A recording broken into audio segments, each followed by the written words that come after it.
Hey everybody, this is Silver Spook, and this is the Silver Spook video on an indigenous take on Venezuela, U.S. attack on Venezuela, and fallout. War never changes. So yes, the main thing is that, of course, if I forget to say it later, as Native Hawaiian, I'm against any intervention by the U.S. in Venezuela or anywhere else. So, solidarity with Venezuela and the people of Venezuela suffering the current aggression. Just to get that out of the way. Yeah, so hard to avoid this right now because it's obviously everywhere. Early January, in case this is being watched later, the U.S. Trump's bombing of the country of Venezuela, the city of Caracas. There is reportedly been a kidnapping of President of Venezuela, Nicolas Maduro, and apparently his wife. Yeah. So, anyway, it's not good. It's not good. There's been a lot of reactions so far all over the place. I've been tuning into as many as I can in our local and global network, or just global voices. I was just listening to like Black Liberation Media recently. Worth checking out. If you have not, do check out Black Liberation Media in general. There's a lot of good discussion there. There's many other channels as well. Like obviously Red Nation, Millennials Are Killing Capitalism on this platform. I'm just thinking of some where there have been some discussion. So what can we say about this? I'm not particularly surprised by it. It's slightly surprising that the U.S. would be so direct about this attack. We kind of talk about this kind of thing a lot on this channel and in my games like Neofeud and Decolonators, even more directly dealing with war, imperialism, colonialism. Obviously, Venezuela's resources, oil, one of the, if not the largest oil reserves in the world, lithium, as Nobel Prize winner, who has advocated for Nobel Peace Prize winner who has advocated for this war, Miss Machado pointed out, oil, lithium, and many kilometers of ripe tropical coastline ready to be developed and privatized for profit, along with everything else. And that's what you get Nobel Peace Prizes for, is apparently instigating, pushing for, and helping start wars and invasions. This is an old tale. I'm a Native Hawaiian myself. I'm going to go into that more this stream. That is, that's the Kanaka Maoli flag there.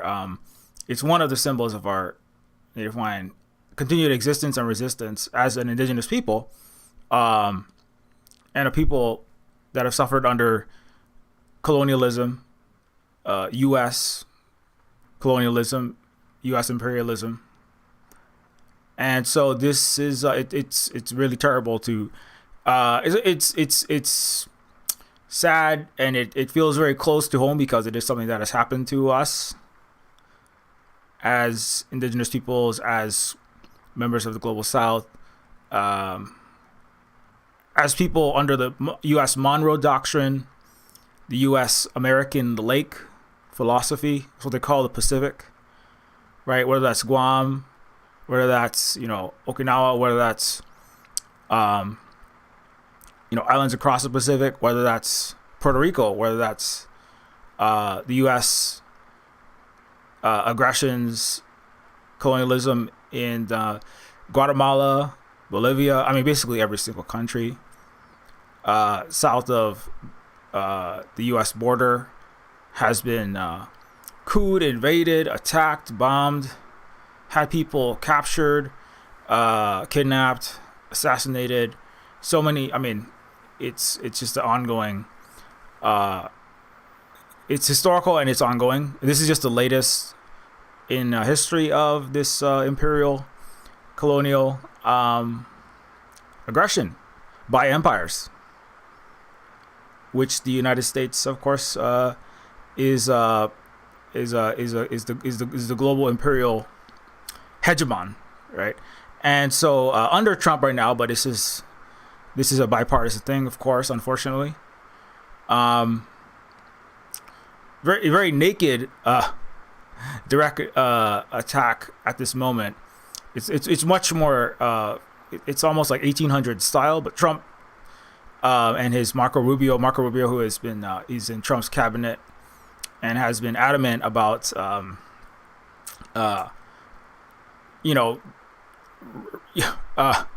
taking Cuba back, right, and controlling and dominating more directly the entire region south of the U.S. border, Central South America. So it's a different kind of style of what has been done to peoples in the global south, people in particular, peoples in Central South America, and also other peoples in the islands in the Caribbean and islands in the Pacific. Some of these recent attacks have been in the Pacific as well.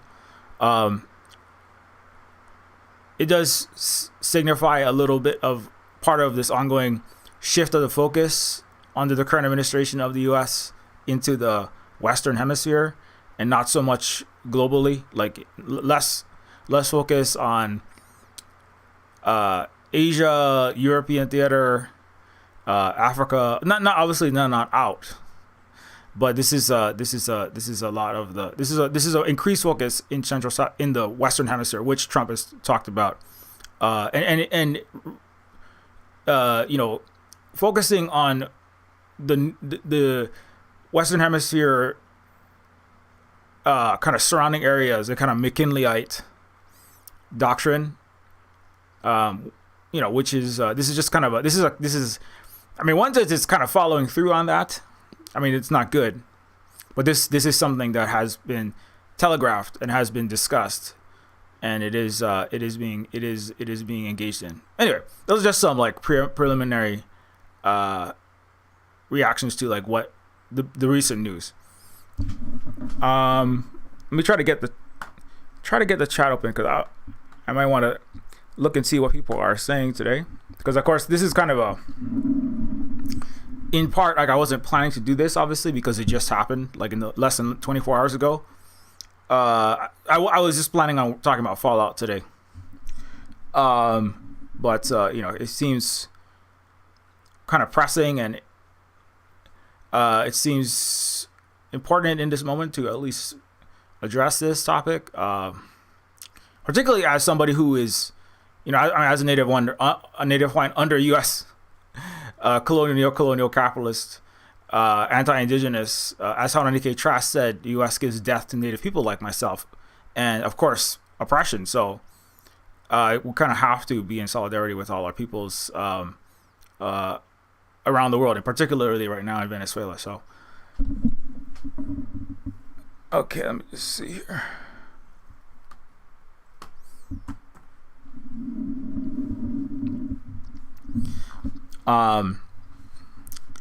We'll circle back to the Venezuela topic, but just to kind of jump out a bit and then talk about what I was thinking about discussing. Like last week I was talking about Prisoner and Pluribus at the same time. So today I'm going to talk about Fallout, and I do like talking about multiple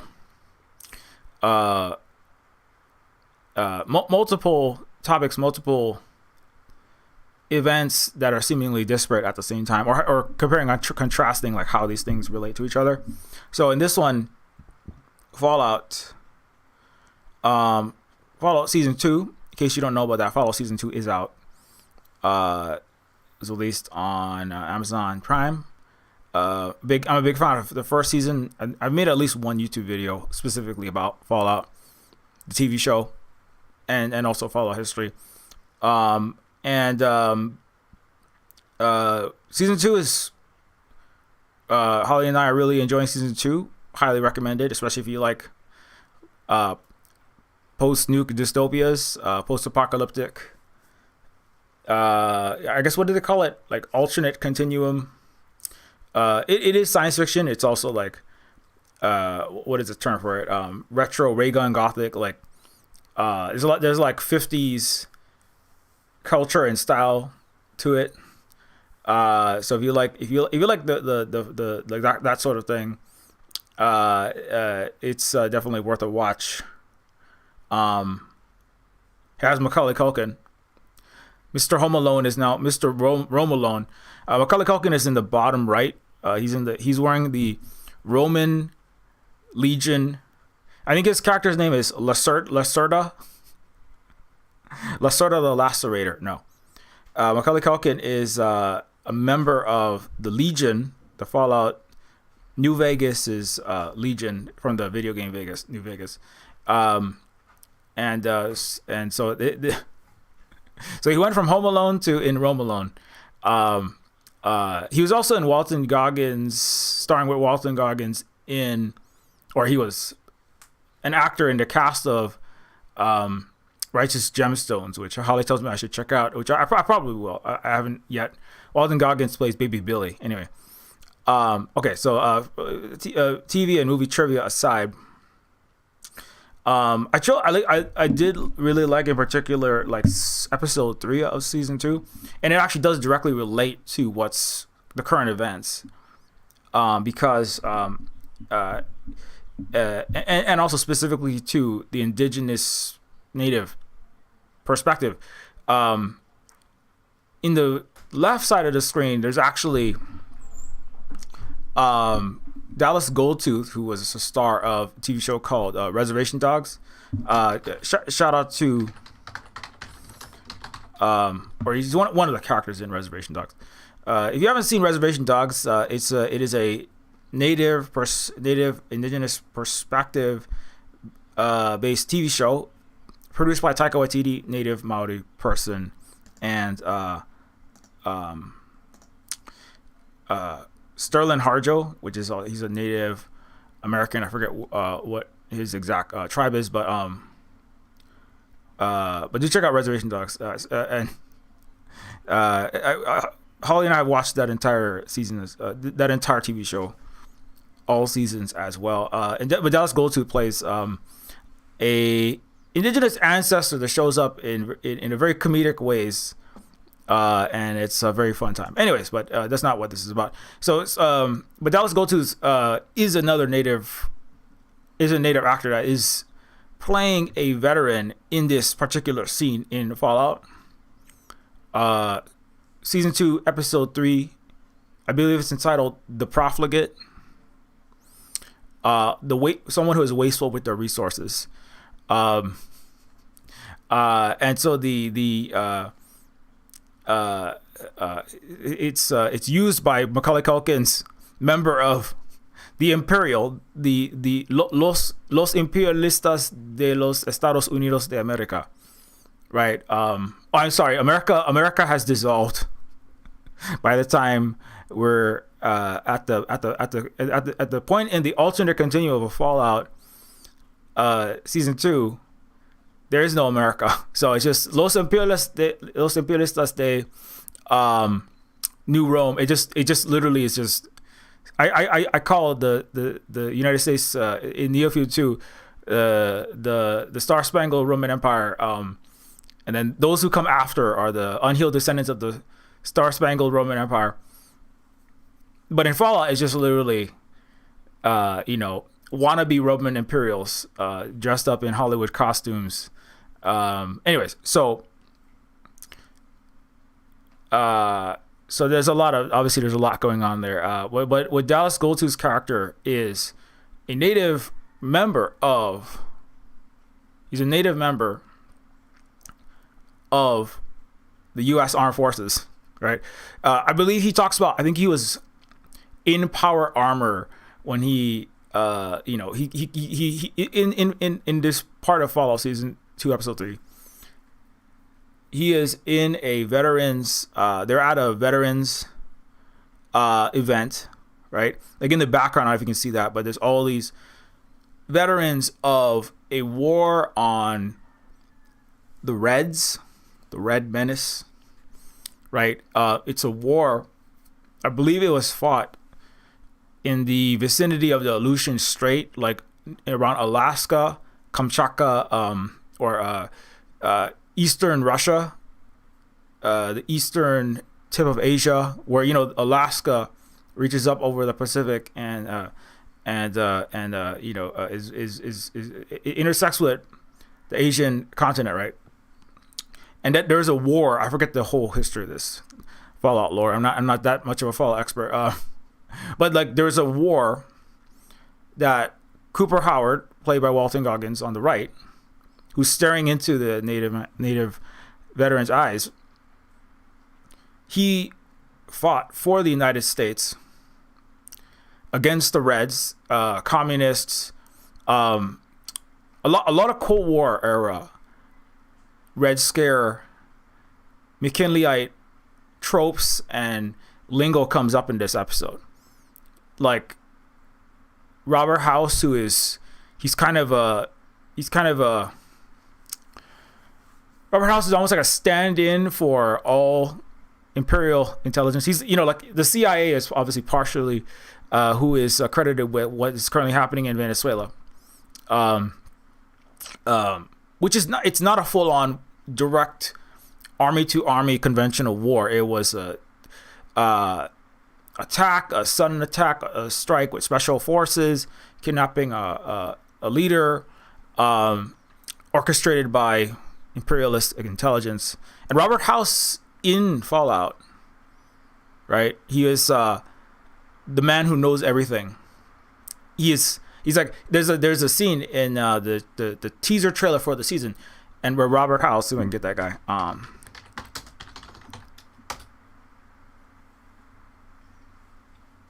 Hey, what's up, Street Cat?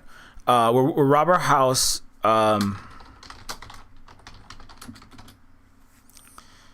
is an enigmatic ruler of Vegas.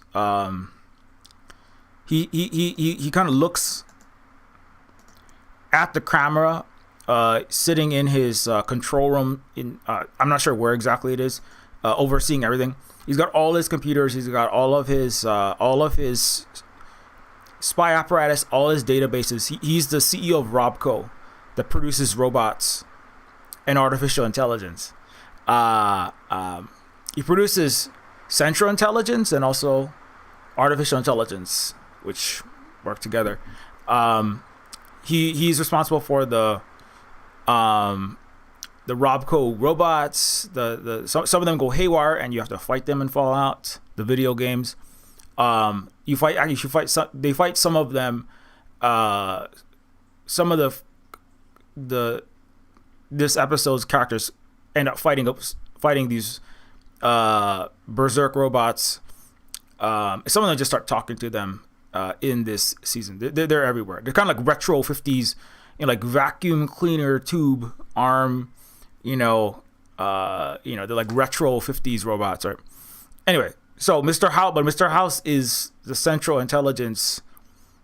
He's kind of like a metaphor for all central intelligence in a certain sense, and he's not. And it's not in some ways not so metaphorical, but he says, Mr. Howard, he's talking to Walton Goggins in the Ghoul, right?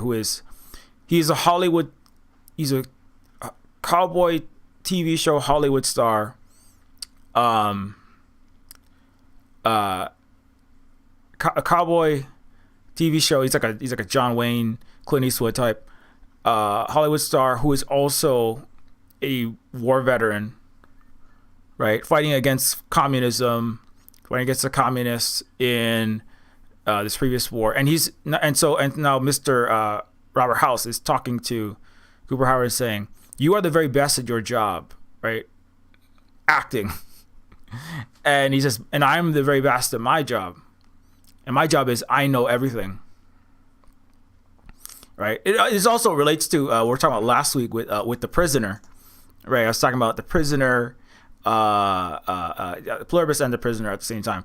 But one of the things about the prisoner is central to that is information, right? Intelligence, right? What it says? What this is? What do you want here? Patrick McGowan says, "What do you want?" He says, "What do you want here, Brits? I'm just a lowly Irish actor doing your bidding." No, Patrick McGowan in this show, he says he's captured, he's taken, and he's being interrogated. But what they want is information. What they want is to know everything. Because if they can know everything, that is the first step, or that is vital to controlling everything. Right, which is part of what empire actually is. Right, that's what the Colosseum is for. It's not necessarily the Roman Empire. I've talked about this before, but like, you know, empires a lot of the time they're not necessarily the best at winning wars, but they're very good at controlling vast numbers of people through economic, transactional, like control economic systems, like dollar hegemony, or like denarius hegemony. I would say in the Romans' time, soft power, brainwashing, storytelling, media, mind control. I have a video called "Control Thinning" talking about that, focusing on like ways.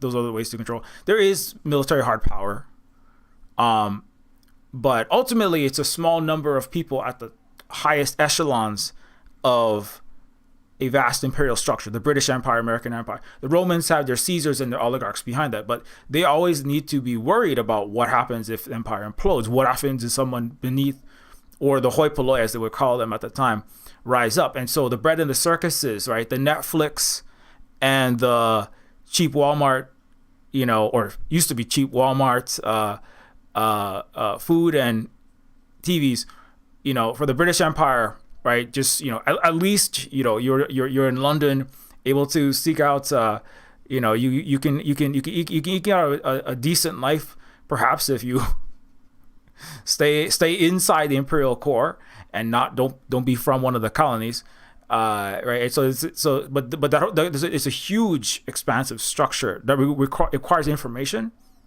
right? It requires information. It requires control, surveillance. And it requires the ability to use that information to manipulate, right? Whether that's the CIA manipulating, starting color revolutions, direct invasions, kidnappings, bombings of Venezuela, kidnappings, attacks on, you know, every Central South American country. What they did in the Middle East, multiple countries, even recently, what they've done all over in Asia, Africa, Latin America, everywhere. What they're trying to do in the West Africa.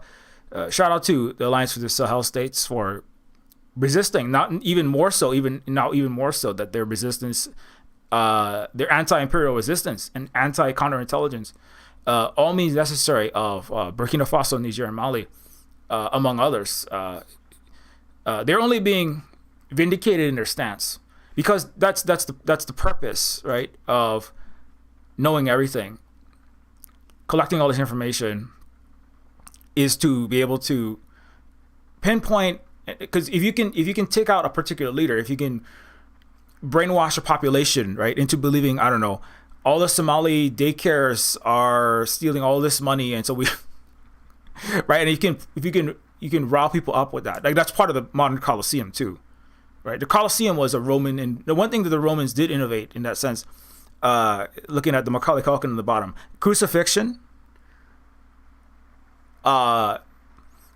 Crucifixion is again, it's more about mind control, right? Terrorization is this you must be, if you defy us, look at the horrible ways you will die. You will be tortured to death publicly on the cross, right?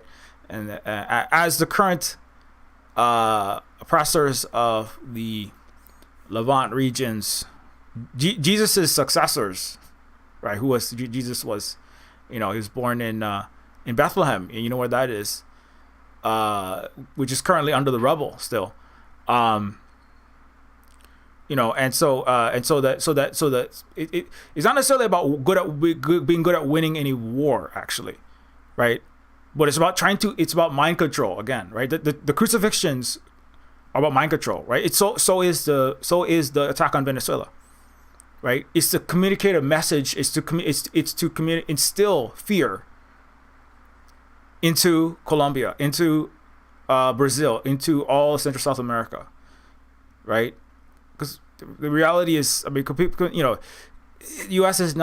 empire is not necessarily not dangerous. Of course it is. A global imperial capitalist system, of course, is dangerous. But it needs to falsely inflate. I have videos on threat inflation.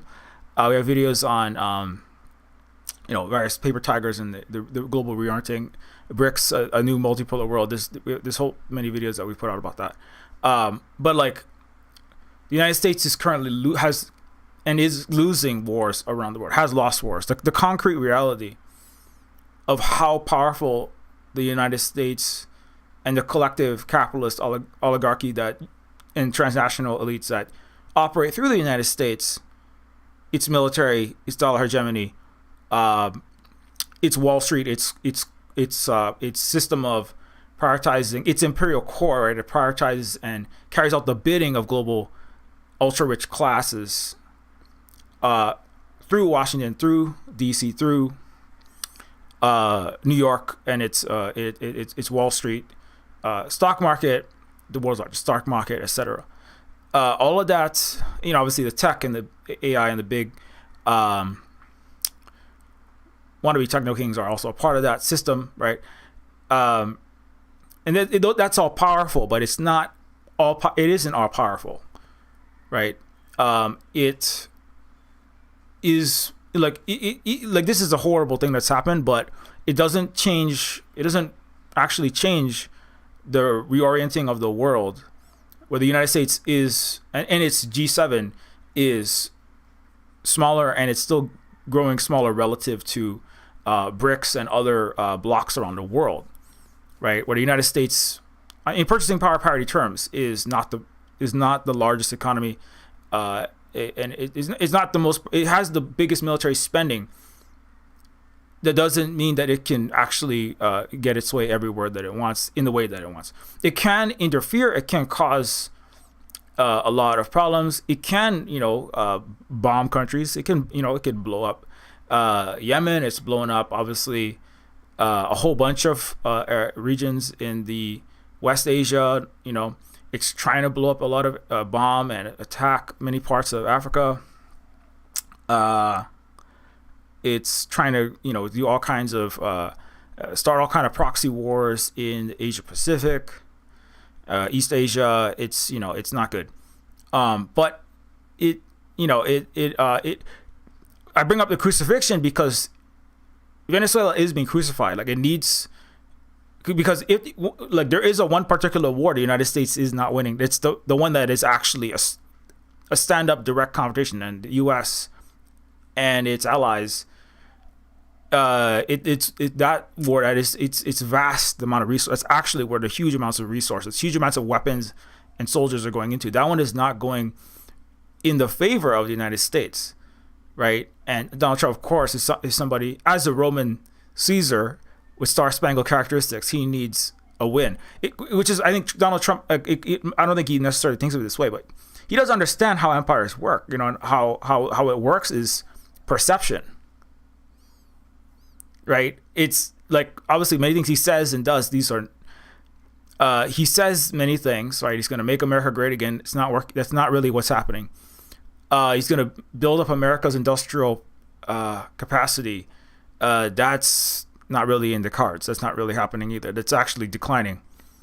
But again, right? So, but that the imperial system is not necessarily. I mean, it's not in the same way that, like, being able to crucify someone and torture them does not mean that you can, like, militarily defeat, like, every enemy in that region. Like, the United States made examples of Yahya Sinwar, just another example. The United States blew up the heads of resistances in Lebanon. They did The U.S. and its allies in Iran, they did decapitation attacks, right? Those were like crucifixions, right? Like, look, we can kill your leaders, we can kill, or we can, it's in one sense, the Maduro kidnapping is a continuation of the, the decapitation attacks in Lebanon and Iran and elsewhere, and attempts, and attacks on Yemen. Trump has done this already earlier in 2025, just starting a war and then claiming the Nobel Peace Prize, claiming because it's all about perception, right? Look, just drop a few gravity bombs on a mountain, kill some nuclear scientists in Iran, and go, oh, look, we won the war. And then our friend Luna Ois, our Vietnamese comrade, speaking of Red Menace, Luna is also indigenous to Vietnam, recently talked about Donald Trump claiming credit for a peace negotiation that he had nothing to do with in Southeast Asia, Cambodia, and its neighbor. And Luna is like right from Vietnam, right there. And he just showed up one day and claimed credit for something that had been worked on for years, and he had basically nothing to do with. And actually, he and the United States, his administration in the United States, were increasing the violence, tensions, and war rather than the peace, right? And it also echoes the Nobel Peace Prize, right, which is has been given to someone who is part of starting this war, right? So all of that is part of the information and manipulation, which is, and again, so also the United States and the West hasn't won, really actually won in Central Asia, not an actual war. Is being defeated in a lot of theaters in the Eurasian continent. Economically, it's losing. Technologically, it's losing to Africa, Asia, Latin America coming together in various cooperation, and those are all also peoples that are vastly more than not indigenous to their regions, as opposed to settler colonizers, right? Which is what the United States is made up of. And a lot of its allies are colonizers as well, and so the U.S. needs the psychological win, which is about mind control. It's not about the reality on the ground. It's not about concretely changing the global economic order. It's not about concretely winning a real war. Defeating an actual army. It's not about. It's the paper tiger, right? That's been spoken about by many on the left in history that have resisted empires. It's about hiding the paper tiger nest, the vulnerability and the weakness, and keeping the overinflated image, right? That is what is really about. What maintains empire, right? The putting people like in putting Lucy is the main character, right? She's like the vault dweller in Fallout. The blue and yellow jumpsuit, and she is like, she gets captured by the Kaiser. So it's so good. It's very much I'll come back to that Kaiser. There the Caesar's Legion, or it's Kaiser's Legion. They're like mispronouncing Caesar as Kaiser. And Macaulay Culkin's character is distraught when she starts saying Caesar, like, you must, and then it comes up later. Cooper Howard, the ghoul, is like, you're not fans of the hard sea, are you, or the soft sea? They call Caesar Kaiser. They talked about prima noctum, and they have to decide on prima noctum, like, who Lucy will be forced to sleep with, right? And then she brings up, as a vault dweller, encountering these conquerors. They are imperialist conquerors dressed up in Roman centurion, Roman soldier armor. They do crucifixions. They have their legions. They go about. They have their Caesar sitting on his throne, and actually there's two Caesars. As there's a divide in the Legion's empire at the moment. Comes in. It's important at the end of season 2, episode 3. The dividedness. Civil War and internal fighting and internal, external, and internal. Civil War and foreign war is another important content theme in this episode. There's a lot going on, actually. There's so much going on in that. And so, anyway, but Lucy is captured by Caesar's Legion. I'm starting to get that.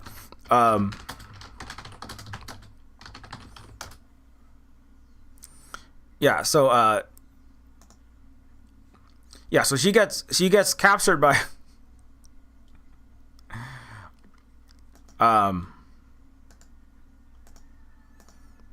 so she gets like captured by the Legion, and then she's being hauled off for questioning and interrogation by Caesar's right hand man, which apparently is, let's look, make sure I got that right. Macaulay Culkin, right? His character is Lacerta Legate. What does that even mean? I forgot to look up the Latin. My Latin is a little bit rusty. Being less than 2,000 years old, and not a Catholic priest in the Middle Ages. Lacerta Legate is his character. He is like basically he's a spokesperson. It seems like he's the spokesperson for the these Roman costume wearing conquerors. And my computer is going a bit slow, so I'm gonna. Is a high-ranking member of Caesar's Legion in the Mojave Wasteland in 2296, and in season 2 of Fallout. Nothing is known about his history. At some point, he gained rank of Legate in service to one of the two figures claiming to be Caesar in the midst of the Legion's succession crisis and civil war. So civil war, is definitely a theme. As such, he regards the leader of other factions within Legion as a false Caesar. Lucy is brought before Lacerta Legate at the entrance of Caesar's tent with a slave woman she saved at Affordable AI's discount hospital. Lacerta Legate notes that the slave woman lost her assigned legionary and is brought into the main tent. Lacerta Legate removes his helmet and greets Lucy as a profligate. Lucy attempts to talk to Caesar, but is scolded by Lacerta Legate. Anyway, so there's another thing is the slave woman, right? Because she lost her legionary, she is instantly actually just her throat is just slit right there. So it is why did she even go back? It's a question. Anyways, but that's not necessarily relevant here. Right, so they are very brutal, and of course, the United States had slavery. The rights of women in the United States and historically in imperialist places in Rome as well have been pretty abysmal. But it's interesting because one thing that one important little bit in that exchange between let me see if I can get that on a screen. It's a good visual. When it is Macaulay Culkin, Mr. Home Alone, staring up at his crucified profligate. One thing that is one part of that exchange, right, is he says he says we have to decide what to do. He says how dare you address Kaiser directly, and she's like, that is not even the correct pronunciation. It's Caesar, right? Caesar. Now, of course, in our time, we have Little Caesars. We have, Caesar's legions. You have, Caesar dressing.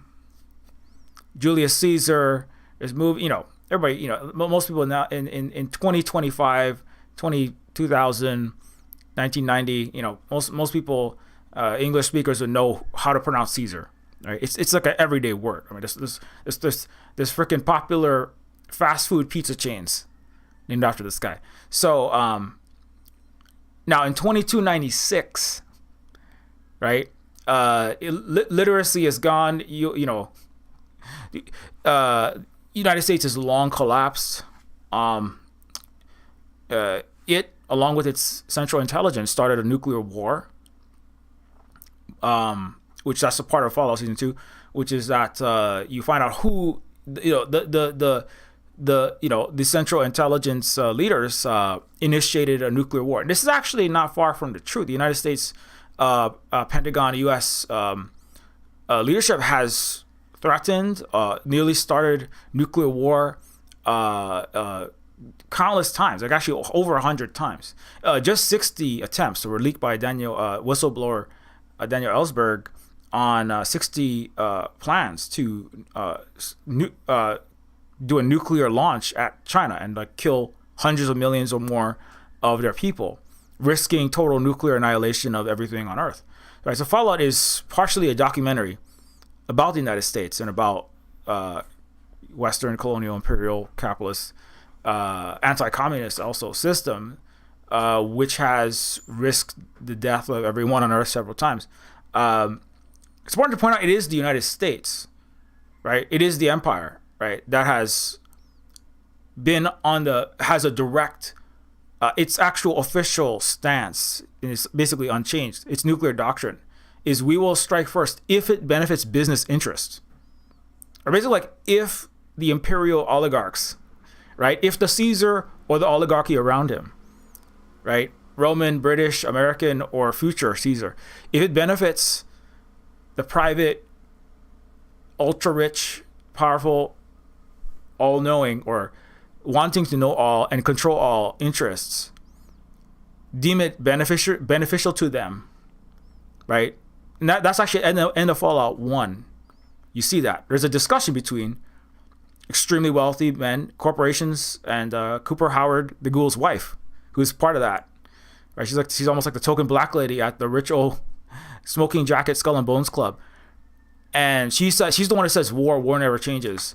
So it's her position is very weird. That's one of the major dramatic points of the show is that let's sort of get that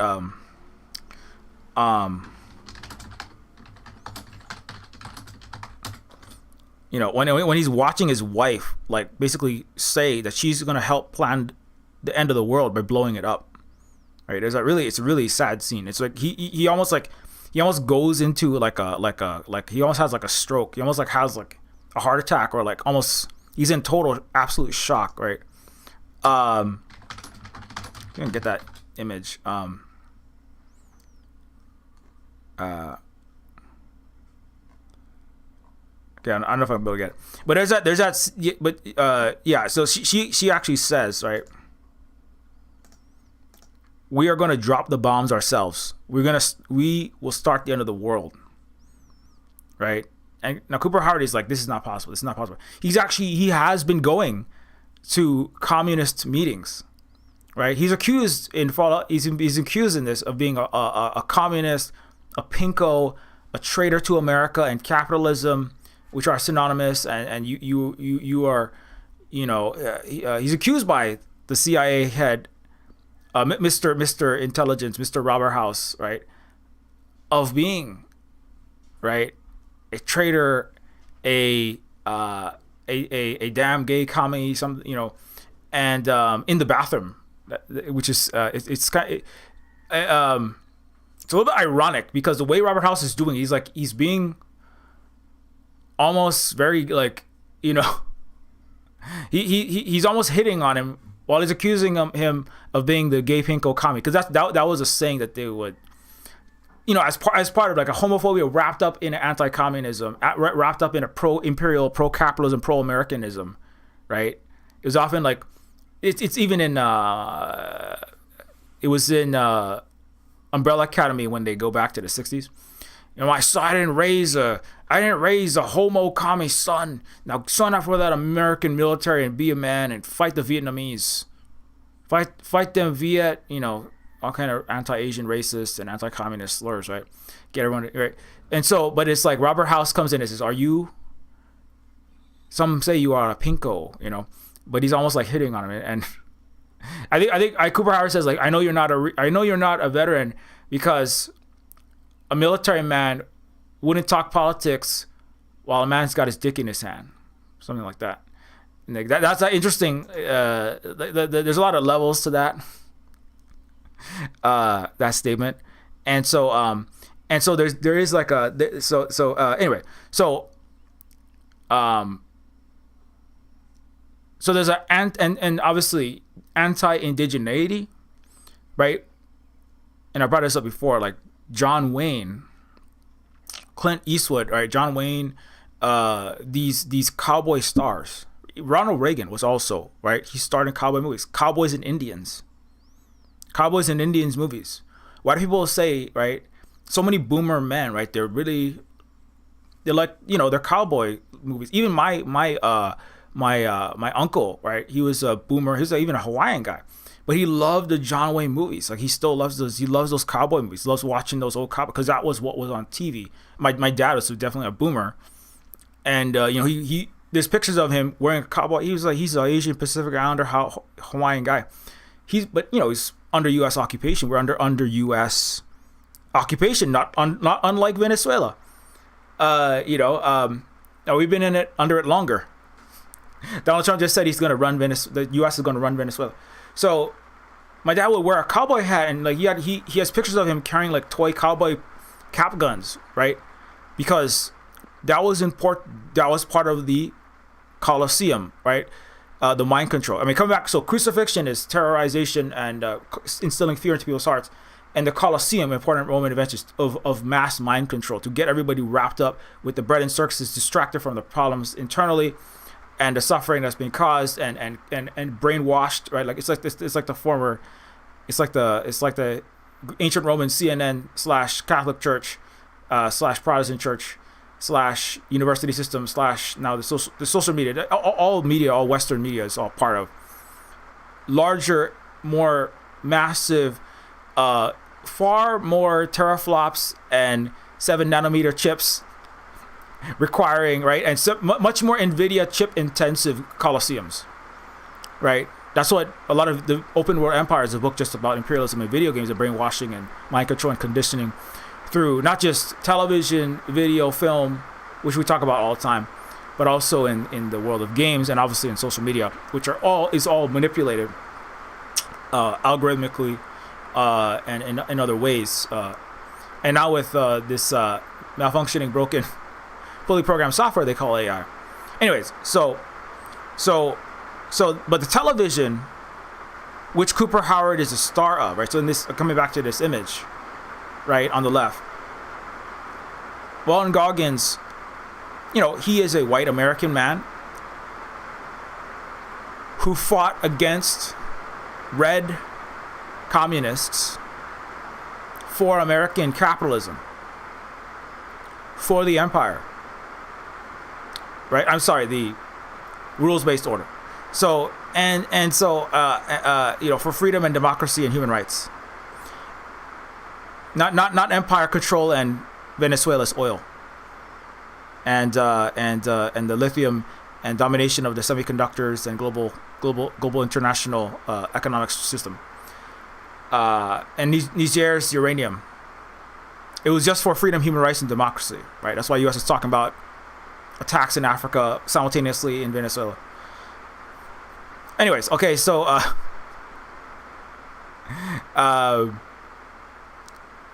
so Cooper, but he was he fought in the military against the red communists.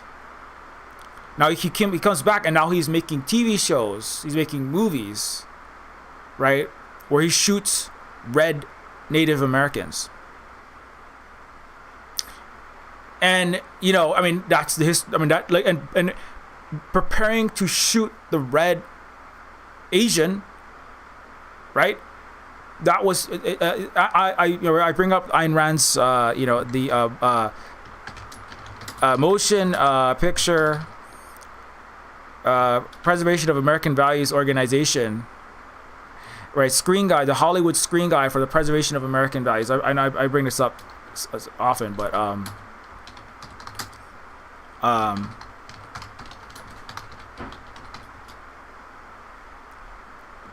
Yeah, 1947 Screen Guide for Americans, and it was literally, she was an anti-communist. She was a defector from Russia and to the United States, and she wrote the Screen Guide for the Preservation of American Values, which included, right, always movies is politics, right? That's take the Colosseum seriously, propagandize everyone by, right, lionizing the values and the people, the Caesars, and your empire, right? And but also, right, prop up free enterprise or capitalist system, prop up industrialists, prop up Elon Musk, prop up Cooper, Robert House, CEO of Robco, prop up capitalism and executives. I'm saying what is actually being said here, obviously. Lionize and valorize wealth.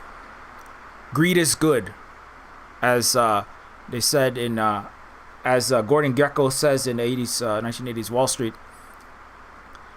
Don't smear the profits, promote the profit motive, right? Promotes. So anyway, so long story short, and also, right? So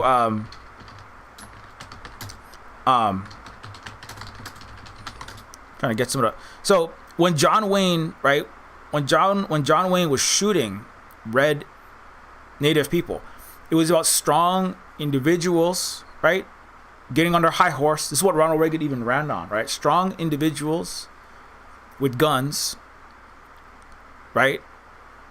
Stopping barbarism, stopping savagery, right? Stopping, and which is symbolized by the red native in this time. And so shooting the red Indian was a preparation. So if you really want to save the world, like historically, your predecessors, right, your forefathers shot the barbarous, right, collective, communistic, savage red Indian. And so now you have to go out, sign up for the United States military, sign up for the U.S. Marine Corps. Don't be a pinko, weak, limp-wristed little commie. You got to kill the red savage in Vietnam. You got to kill the red savage in Korea. The red menace is back. Right? That's actually a big part of what those cowboy movies are actually pushing. Of course, there's trampling on indigenous rights because the U.S. is based upon settler colonialism and continued colonization, extraction of land, resources, culture, and pushing Native peoples off of their territory and violating their rights in all ways possible. Speaking as a Native Hawaiian, the U.S. still does that in Hawaii. So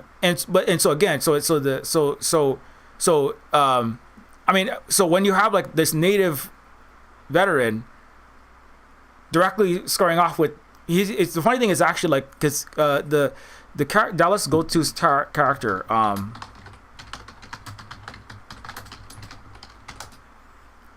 Dallas Go-To's character is Charles Whiteknife.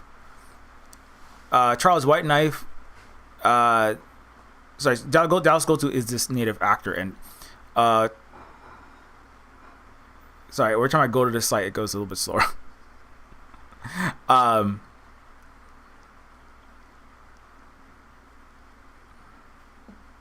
Okay.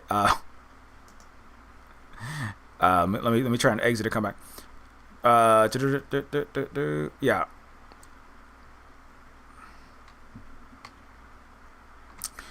We like to tell stories about what we did out there. Yeah, not all of them. Anyways, some of them we can't tell. Yeah, I'm going to read that, actually. That's a really good quote. Charles Whiteknife was a Native American actor who lived before the Great War. He appears in the fall TV series. But he was also a soldier. He was a former... he was also in the Marines, right? And he fought against this anti-communist war. It's kind of an echo of the Korean War, the Vietnam War,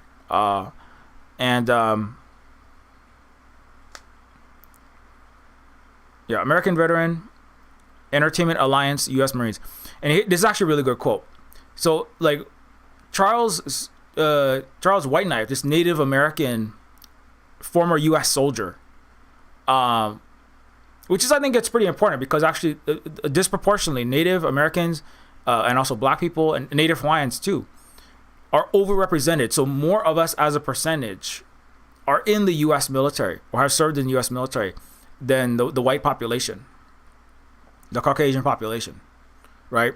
And like, why is that? Well, there are reasons for that. That's part of how empire actually functions, which is using the colonized people as cannon fodder on the front lines. This is historical. This is the same thing the French do to Africans in Mali and Burkina Faso. They push the right French soldiers push the black populations to the front, and then they also pay for the proxies imported over from the massive imperialist destruction they've done in Libya, backing the extremists there and then bringing them. So it's actually they push black and brown and non-white members to the front of the lines to all kill each other.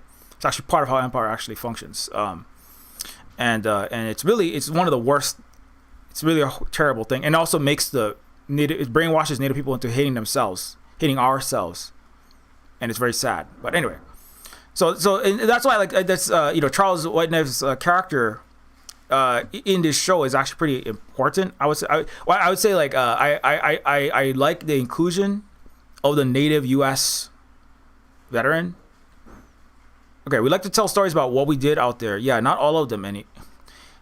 So he's giving a speech to the American Veteran Entertainment Alliance, right? We like to tell stories about what we did out there in the war, right? In the anti-communist war. Yeah, not all of them, anyways, right? So we hide the truth, right? We don't tell the truth about what we actually did out there. The reason why a lot of American soldiers and Western soldiers, NATO soldiers, like British, French, Canadian soldiers don't want to talk about what they did out there is because what they did out there is what Aaron Bushnell did out there. What your grandpa did, right? In more cases than not, is, right, kill innocent people for billionaires. That's basically it. Right? What is your cousin? What is your brother doing in Venezuela right now? Many people are saying, "Oh, I haven't seen my uncle. I haven't seen my brother. I haven't seen my niece," right? Because she's in the Air Force. What are they doing in Venezuela right now? What is the U.S. military doing in Venezuela right now? What did the U.S. military do in Hawaii in 1893? Were you bringing freedom and democracy? What did your uncle do? What did your grandpa do? What did our Hawaiian resistance leader, Uncle Walter Riddy? He's like at the forefront of our Hawaiian independence, Hawaiian sovereignty, Hawaiian anti-U.S. imperialism, anti-U.S. colonialism movement. What did he do in Vietnam? The people who don't want to talk about what U.S. soldiers and Western U.S. ex-military personnel and veterans who don't want to talk about what they actually did in the wars, right, are the ones that are partially upholding the system itself. That's why Veterans Day is so important, right? To maintaining, right, that's part of the Coliseum, right, is to maintain the facade that what was done out there was great. It was for freedom, and what the U.S. did in Vietnam, what the U.S. did in Iraq, what the U.S. is doing right now in South America, right, is to stop drug dealers, right, is to bring freedom to Venezuela, to depose this terrible dictator. Whatever you think about him, like, the U.S. has no right to go in any other country and blow up, kill, kidnap, and replace anyone with anyone else.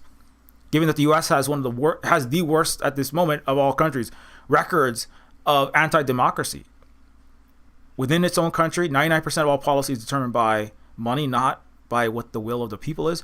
And across the world, it's overthrown and crushed more democracies than of more countries in the world than it hasn't. The only ones that hasn't really succeeded at changing very much is basically Russia, China, and a handful of others. But everywhere else, including in Europe, the U.S. has meddled in their countries, has its own forces, have manipulated, have basically much of the Western vassals, right? They're all just come to the United States. Their leaders of their countries come to the United States and ask for the standing orders of the global billionaire imperialist oligarchy. And then they go back to Canada, they go back to Britain, they go back to Japan, and they carry out their orders of taking money and doing what the U.S. military bases need, taking money, putting into war, proxy wars, not doing what the people need, right? Not standing up for Venezuela. I don't see the governments of these Western countries. So anyway, so what I'm trying to say is that right? So whatever you think about Venezuela, whatever you think about the leadership, that's, this is part of the imperial Colosseum too, is to push people to not critically analyze, right, what the complexities of the world, and also like what to accept the simpler story, which is part of why getting reinfected with COVID and using generative AI is very beneficial to empire and to the oligarchy behind it, because the less functional your brain is, which it gets less functional as the more it's damaged by, right, cyber narcotics, literal narcotics as well, but also getting reinfected with this terrible disease, so mask up, which causes neural disintegration, the less you're able to understand the complexities of how empire functions, because it's not simple, it's very complicated. The simple story is Venezuela has a dictator, Venezuela has a drug dealer, America stopped it. The simple story is there's this savage communism, they're killing up millions of people, everyone's starving, so America has to go save them in Vietnam, in Korea. Right? The simple story is, well, natives were backward, and America, capitalism, and white people civilized, and that's why shooting the bad Indians was good, right? That's what TV is for. So Cowboys and Indians was part of it, was legitimizing that and preparing for the new colonialism, the new imperialism, the continuation of Manifest Destiny into Manifest Asian Destiny. The red historical death, the conquering of the Reds, the red people of North America would continue in the conquering of the Reds in Asia, the red communists in China, Korea, Vietnam, etc.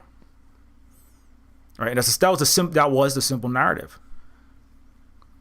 Right, and that's Fallout is bringing up this milieu, right, in the TV show. It's bringing up like that environment, right,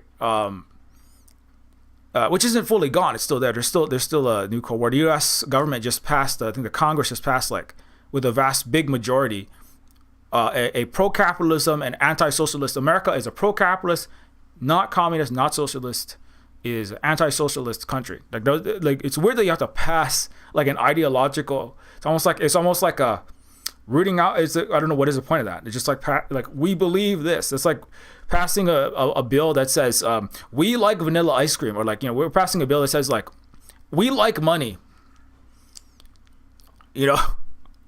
Passing a bill like water is wet. America loves ultra rich people and hates systems that believe people should have health, all their basic needs met, and not have a tiny minority of people with billions of ill-gotten gains controlling everything. So anyway, we finished this. So we tell stories about what we did out there. Not all of them. Some of them we can't tell, but the ones we do tell, we tell them to make us feel good about what we did. This is again, it's a Native American veteran and actor saying, we tell stories to make us feel good about what we did. That's what American movies are for. That's what American TV shows are for. That's what American news is for. That's what all Western media is from. That's the Colosseum, right? That's part of the Colosseum. Remember that time we beat those barbaric Gaul people from Gaul? Remember when we civilized those funny little peoples in that island? They call it Britain now. Remember when we Romans did that, and we made the Britons into, we took them from indigenous people that were living, in better harmony with nature and each other. We just took all their indigeneity and ripped it into pieces and turned them all into Romans like us. That's what the British Empire is a continuation of the Roman trauma of hegemonizing and crushing and punching down and beating up Patrick McGowan to try to get information out of him, just like the Romans brought information into the Central Intelligence of in what is now Italy. And now they do that. And now America takes over for the British Empire and the French Empire. But it's about telling stories about how great that was, right? That's why, how often do you think about Rome? Why does the richest man on earth, right, who runs this world-ending torment nexus AI, that is now undressing little children, disgusting. Grok on Twitter is just horrible. AI is used to do like mass child sexualization. It's horrible. But why, I mean, amongst other things, like why does Elon ask, like, how often do you think about the Roman Empire? Why did Mark Zuckerberg, he dressed up for Halloween as the Roman Empire? Because that's part of feeling good about who you are as the leader of the Star-Spangled Legions. As a global billionaire, as a member of the Forbes 500, the richest in the world today, you are a member of the Caesar class. You are, and there's oligarchs behind, not just the Caesar. So you have to, you tell yourself that. Why does the West teach the classics in that way? Because those are about making you feel good about being a 1800s British colonialist, right? Those are the Gutenberg and the printing press is the continuation. That is the mass distribution of paper-based Colosseum, right? Paper was stolen, technology stolen from China. When a slave was brought, when someone from the Occident took a slave from China, slavery was banned there 2 millennia ago. And they discovered the technology of paper, and then they used that to print lies, to expand the Colosseum to many, many, many more minds than was possible before. And of course, they banned the masses from reading to control minds through illiteracy. But but then they later discovered, British, one of their big breakthroughs was discovering how you could control minds through literacy by printing and distributing mass texts that said the lies that you wanted to hear. And the Americans did the British one better by having the silver screen and the TV and the movie motion picture Colosseum. You could control people. So that that's why the literacy drops a little bit in America, but then the hegemony increases. And you have a global empire. The British never had a full global empire in the way that the United States has had. It's not doing so well now, but right? But it's all part of controlling mass numbers of people, manipulating their minds, telling yourself and telling everyone the story that you, and by you I mean the people at the very top of that, the exclusive toga party of Greek oligarchs, Roman Caesars, and their rich backers behind, sitting at the very expensive seats in the gladiatorial competitions. The British and French colonialists riding on the backs of Chinese and Africans, and and sitting on this opium narco trafficking global empire, and now the American billionaires in their private jets, going to their Davos and hedge fund conventions in Vegas, right? And talking about building a new Starship, Starlink, space AI enterprises, and blotting out the sun to quote unquote reverse climate change, but actually just try to send the world into the fallout, dystopian apocalypse by making solar unusable or causing mass ecological and total biosphere collapse and mass destruction, or nuclear war. 50%.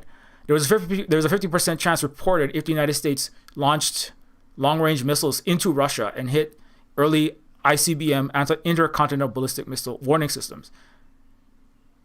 And the U.S. Democrat, not even Trump, the Democratic Biden government was briefed by intelligence and said, yes, this is a over 50% chance of nuclear war, end of the world.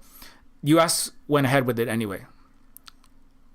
In part because, I mean, in that sense, Fallout is really a true story. The Fallout story of very powerful, in the know intelligence leaders of empire, like Robert, which is again is shown in Robert House. The House always wins. What happens in Vegas stays in Vegas, right? Robert House, right, who he symbolizes that, right? And he is also the one that's orchestrating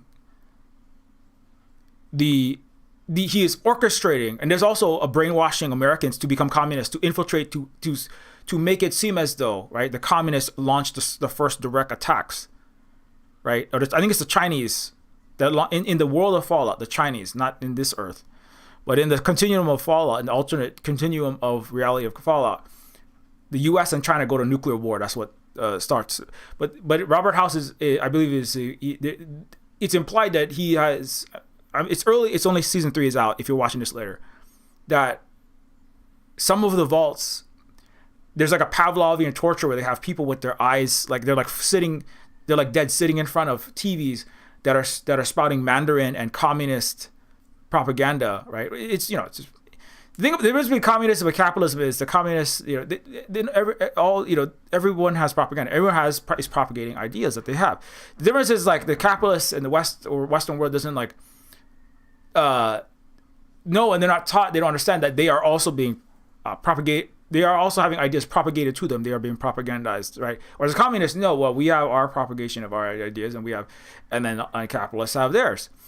So, anyways, but in this one vault, you see all these people being trained, like Americans being brainwashed to be, or not. They're learning Mandarin. They're learning, right? They're being pushed to learn all this communist ideas because there's a plan to send basically infiltrators into the communist country and shoot missiles at the United States to like it's kind of like to do what Skynet does, basically, to intentionally trigger nuclear war, but to make it seem like it wasn't America that did it, to kind of like bury who exactly did it. I mean, I think that's what it's the goal is, like to because if America just shoots nuclear missiles out, I mean, to some of the survivors, it could be a hard sell to say, well, there'll be much more inquiring into, wait, why did we shoot missiles out? But if the enemy, if the Reds shoot nuclear missiles first, right, then it makes it easier for people like Robert House and these imperial rulers that, in Fallout 2 is really good too. The U.S. president is, his life expectancy is a lot shorter than Donald Trump in Fallout 2. Let's put it that way. As the remains of the U.S.-led global oligarchy is living in an oil tanker somewhere, and it's our friend Carl Jha really likes the Fallouts for good reasons. But it's also that like that group of people, right? They plan the end of the world because if a system of a tiny minority of people with control over the world and a capitalist system, an imperialist system, cannot, if the survival of the planet, right, and the survival of most humans is on one side, and on the other side is the continuation of the capitalist imperial system, right, then the survival of nature and the survival of humanity has to go. Like, the world must be destroyed. That's not even a joke. That's like literally what the elite ask about. Survival of the richest author, Douglas Rushkoff. Like, they literally ask him about that. Like, of course we're going to end the world. Like, viral apocalypse, nuclear apocalypse, environmental apocalypse. The world's going to end, of course. The only question is how we, the billionaire class, how will we? They paid him $100,000 for this 1 hour of his time as a futurologist. How will we control everyone after the event? Right. So this is not even it's not even really speculative in a certain sense, right? There's these four people. I mean, I'm not saying that they are going to get away with that, but part of the thing is actually part of it is like if the elite that control the United States and the global empire, global oligarchy, if they're able to feel secure that they can survive the end of the world, that's dangerous. Because if they feel secure that they can survive the end of the world, then they will just end it. Or they're more of them are more inclined to push the U.S. and that imperial system that they control, right? The oligarchs were pushed to intentionally end the world, like faster. Right. I mean, ending the world it's a little more complicated than just that, or just like getting, the U.S. launching a missile, doing a false flag attack, trying to instigate Russia into shooting nuclear missiles back by hitting multiple of their early warning nuclear attack radars. The U.S. has done that, though. That's literally what they did. That's what Biden's administration did. Again, risking. They literally did what Robert House. They basically did what Robert House did, but less successfully. The U.S. shot missiles into. Like, they've already been shooting them into a nuclear superpower, right? But they were attacking the nuclear intercontinental interception, like a defense system. That's like basically, it's almost like challenging Russia to start the end of the world. Like anyway, it's really dark. But part of the good thing is that most of humanity is not quite as unhinged and not as horrible as Robert House and the leadership of the United States, which is awful, as we know, all pedophiles, like Epstein files. I mean, like everybody should have known that for a long time. They have really disgusting leaders in the West. It's all totally corrupt, and nothing but total systemic change is going to really deal with that.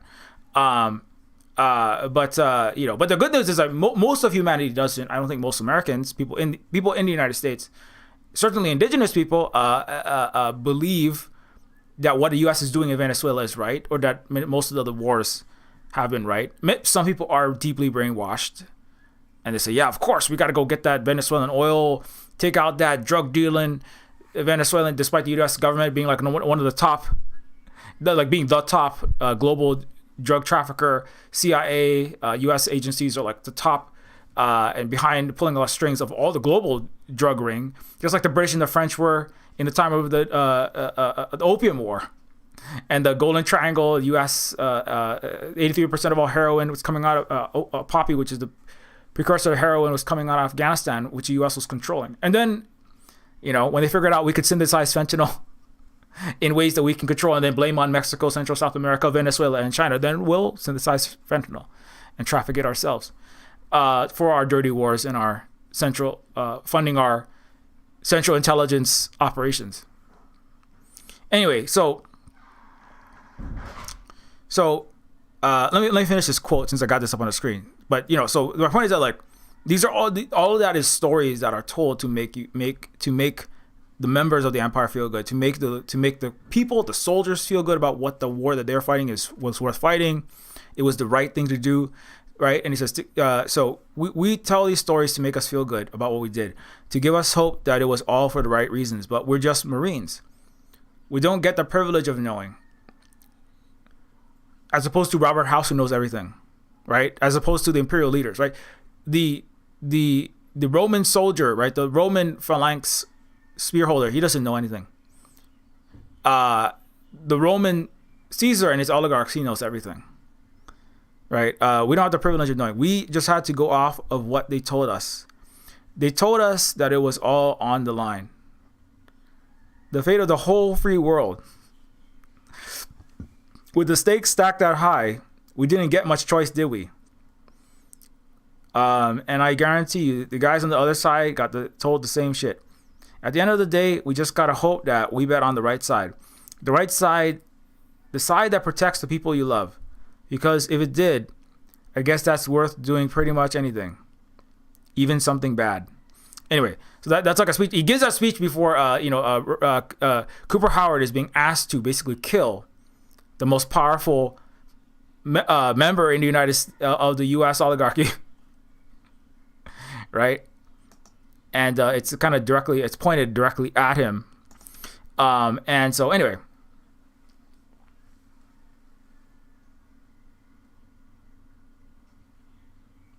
So hey, what's up, Comrade Internet, and everyone else who stopped by. So I'm talking about Fallout and Indigenous Take on Venezuela. So in that moment, in this moment, right, the Native American veteran is directly facing down against this, obviously big white guy Hollywood star, the biggest star, right, who is telling these stories to his people, but is suddenly learning that, oh my God, has learned now that the United States and its capitalism, right, that he is making movies for. It actually echoes I know I keep going back to this, but it does echo The Prisoner, right? Where Patrick McGoohan is kind of like a real world Cooper Howard from Fallout, the TV show, right? Because Patrick, it is not American, but he is a guy who, he's actually, as I pointed out in this previous stream, Patrick McGoohan was an Irish man, was of course colonized by the descendants of the Roman Empire, the British Empire. I researched more about him. He was born in Ireland. His parents were both Irish through and through, from Ireland. He was from birth to around 7. He lived in New York, and then he went back to Ireland and moved back and forth from Sheffield and Ireland over a lot of his life growing up. So he is not he came to Britain later, right?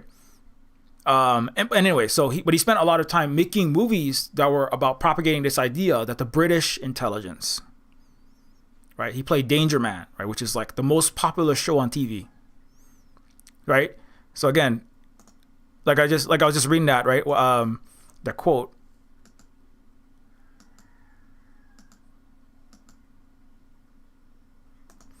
That Dallas Go-To's character says, right? We tell these stories as actors to make us Americans, to make us, right? We the empire, right? To make us stormtroopers of this empire, to make us feel good about ourselves, right? We tell these stories, right, in Hollywood to make us feel good about ourselves and what we did. To say, oh, it was all on the line. We had to fight for freedom, right? We had to protect the free world. And and Patrick McGowan was someone who literally did that. He was basically the British Cooper Howard. Big TV star, everyone loved him, and he went around the world. He went to Africa, he went to Asia, and he helped overthrow the bad people, right, for the British Empire, or for the Western imperial system, right? He was the PG, except for James Bond. He was like he was a TV family appropriate James Bond. He was like a household name. Everybody loved him. Everybody knew it. 56 episodes of this, right? But like, what was the U.S. and NATO doing when it was in African countries, when it was in South American countries, when it was in Southeast Asia or anywhere else, right? Because I think some of his episodes they involve that global actions, and it was about propagating this idea that overthrowing all those countries, like overthrowing Venezuela, was for the benefit of the free world. It was part of the Colosseum, telling us a story that makes us feel good about who we are and what our government is doing and who we are as Americans, as British, as whatever, right? And then Patrick McGowan made the prisoner to say Patrick McGowan basically crucified himself in a certain sense. Literally by being tortured by members of the British government in the show, or it's implied that they are members of certainly some Western government. But he also he executive produced a show that was about interrogating what are we, why do people not revolt and rise up against this controlling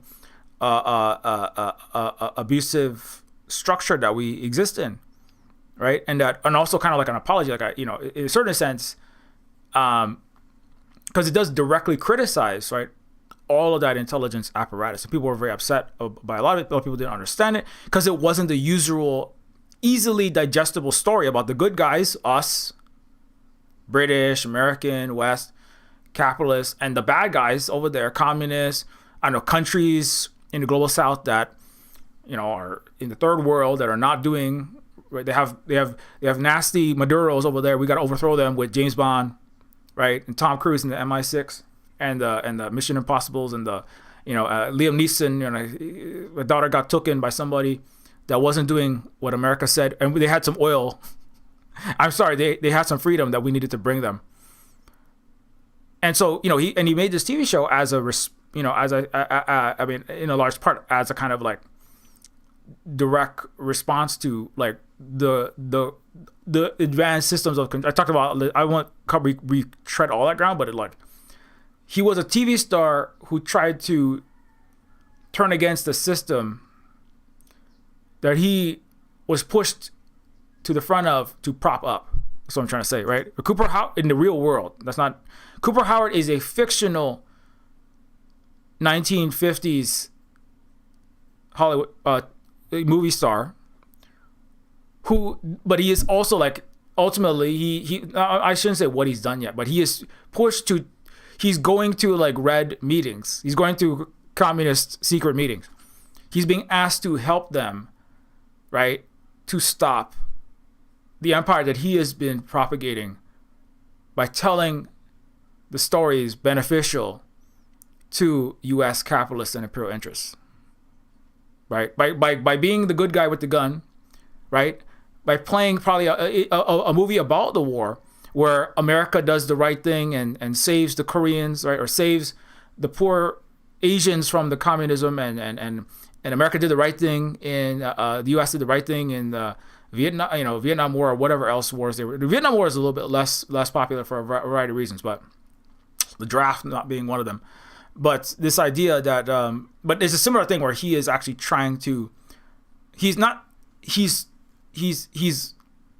like torn up inside about it, right? And there's actually another line is Dallas Goldtooth's character, Charlie Whiteknife says, the indigenous veteran says, we killed a lot of people over there.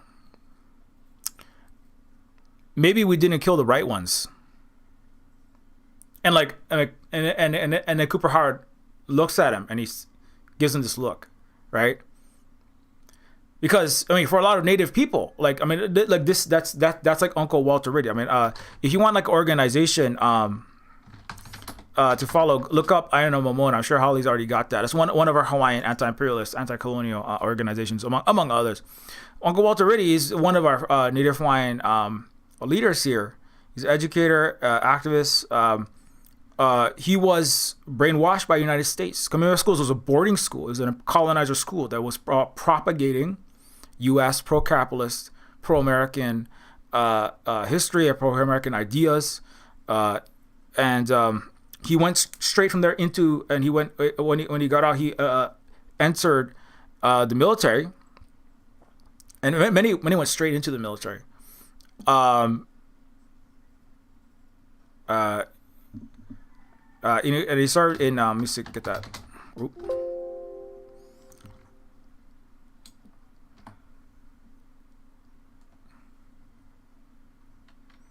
Sorry, try to find the part. Anyways, so so many Native Hawaiians, I try to find.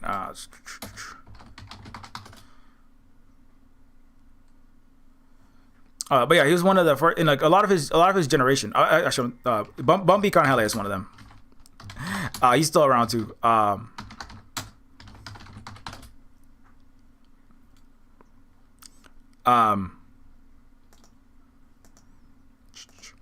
Yeah, but Bumpy Kanahele is one of he's one of the he's also a member of Nation of Whites, which is another organization. And and like many of that generation, they were brainwashed by the United States. Nationofwhite.org, you can look this up. They're part of ongoing our Native Hawaiian resistance, like Venezuela, resisting U.S. imperialism. This is a part of our resistance to the United States occupation here in Hawaii.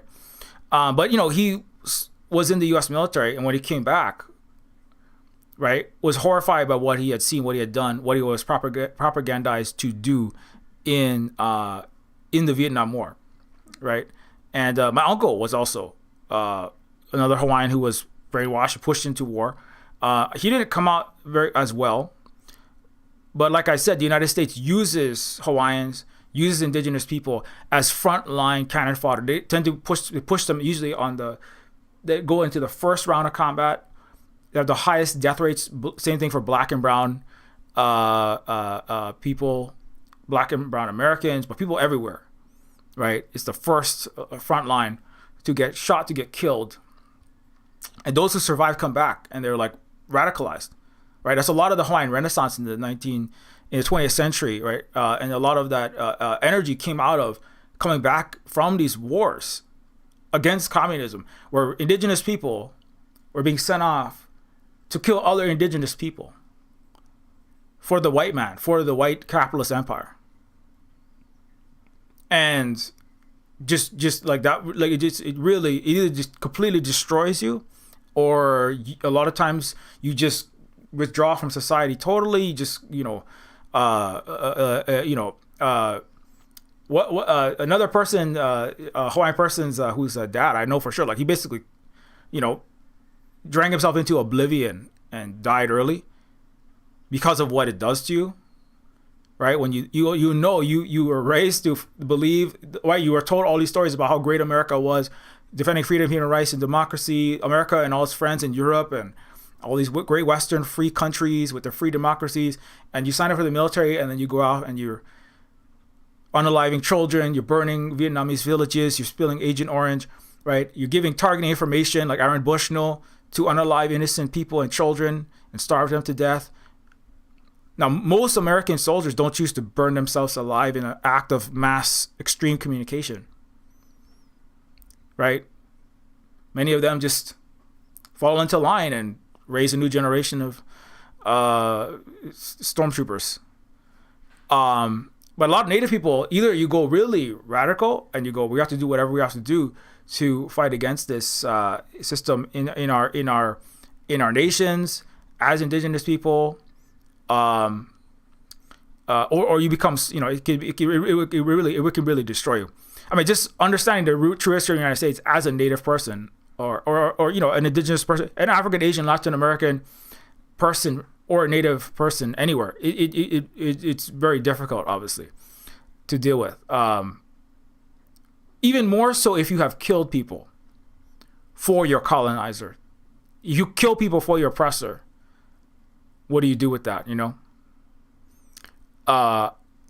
It's really horrible. Anyway, so I think that's where, and so when Charlie Whiteknife says to Cooper Howard, he also says Charlie is giving a speech because he is receiving a medal, right, for all the Reds that he has killed.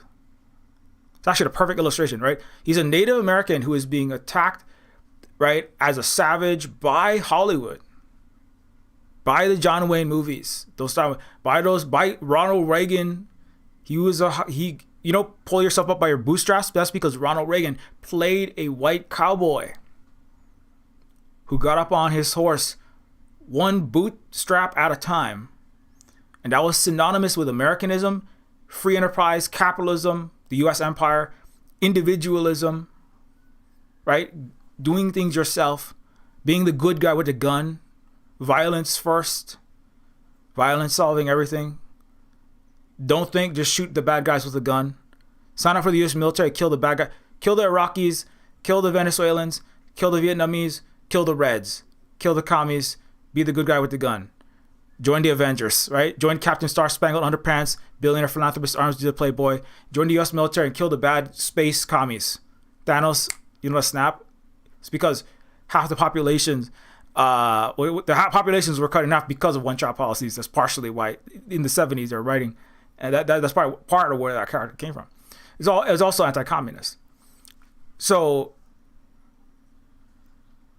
like it's anyway. So I'm just this part of me reacting to the particular scene. Not everybody's gonna take all that away from that scene, but that's what I'm reading into that scene, obviously, because this is my reaction. This is not my review of the Fallout TV shows. I'm trying to discuss these in my particular. So I'm not saying that that's what the showrunners. That's what the director. I think it was Jonathan Nolan, or it was the showrunner last season anyway.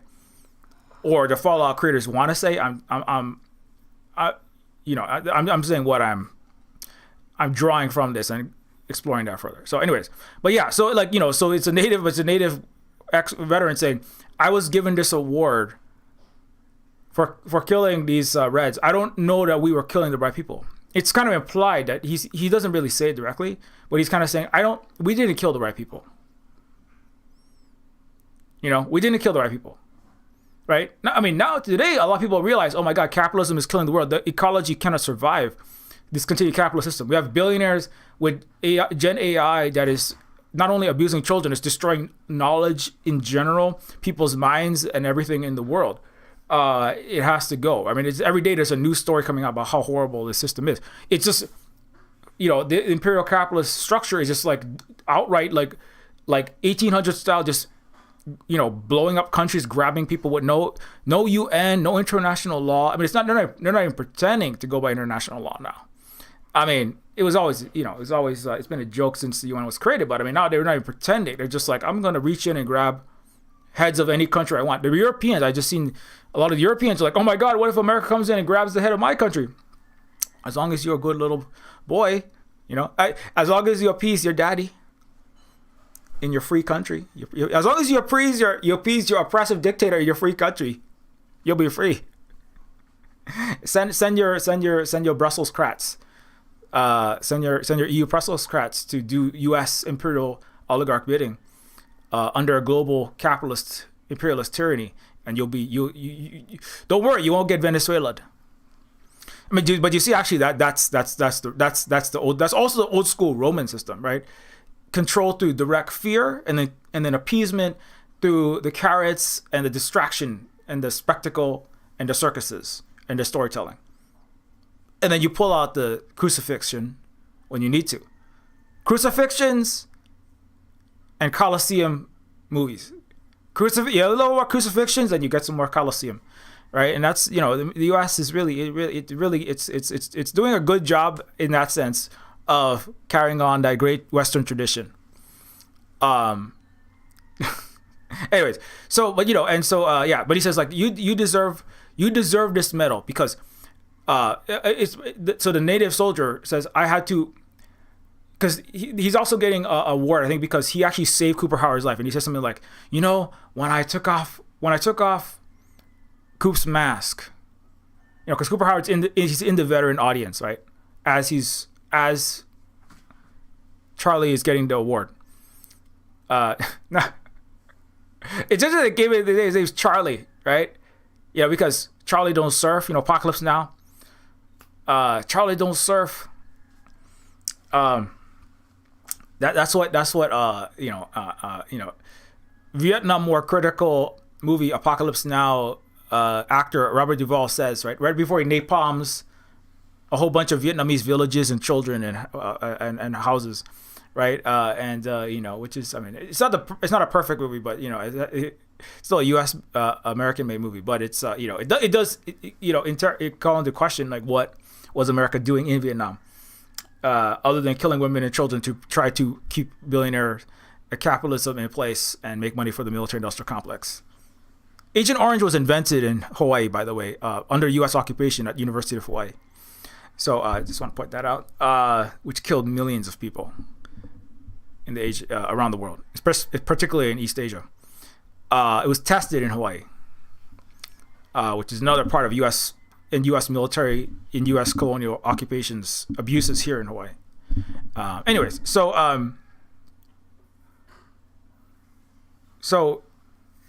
he says, Cooper, I took his mask off and I said, hey, and the first thing he said, like, because Cooper Howard was injured in an attack in this anti-communist war. Charlie Whiteknife rescues him, right? Or he finds him, and he's like all injured. And the first thing Cooper Howard said was, and he says, well, what did he say? And then Cooper Howard, he jokes, right? In the future, he's actually the Google, right? And later on, in centuries later in Fall, he's this undead, radioactivity preserved, ultimate badass. He's kind of a cowboy character. Actually, it's kind of funny. He's like the gunslinging ultimate badass in the nuclear post-apocalyptic wasteland, with no nose and wrinkly skin. But like he's like, but he's just, when he takes his mask off, he says, and Cooper Howard jokes, the first thing I said was, how do I look? And he says, no, that's a lie. What he said was, how are the guys, right? So he's pointing out, like, the Cooper Howard, like, that he saved, he did, like, it's actually the native soldier saved the white man soldier in that moment, right? And he said, and later on he says, Coop, I don't deserve this medal. This medal should go to you, because they didn't bring up, and he said something like, they didn't bring up the three. We didn't tell anyone about the three people I had to kill to get to you, to save you, right? So, which is kind of like, what exactly does that mean, right? And so, in the Vietnam War and in these wars, there were many, many American soldiers that defected to the other side, to the communist side, to the North Korean side. They defected against, many of them turned, even if they didn't defect to the communist side, many American soldiers turned against their own commanding officers, right? This has actually been a big problem, right? This is why the propaganda in Western imperial capitalist countries like the U.S., Britain, the collective West, has to be so intense, because actually, when you find out that you're fighting for the wrong side, which you're gonna inevitably, if you are involved long enough, you're gonna find that out.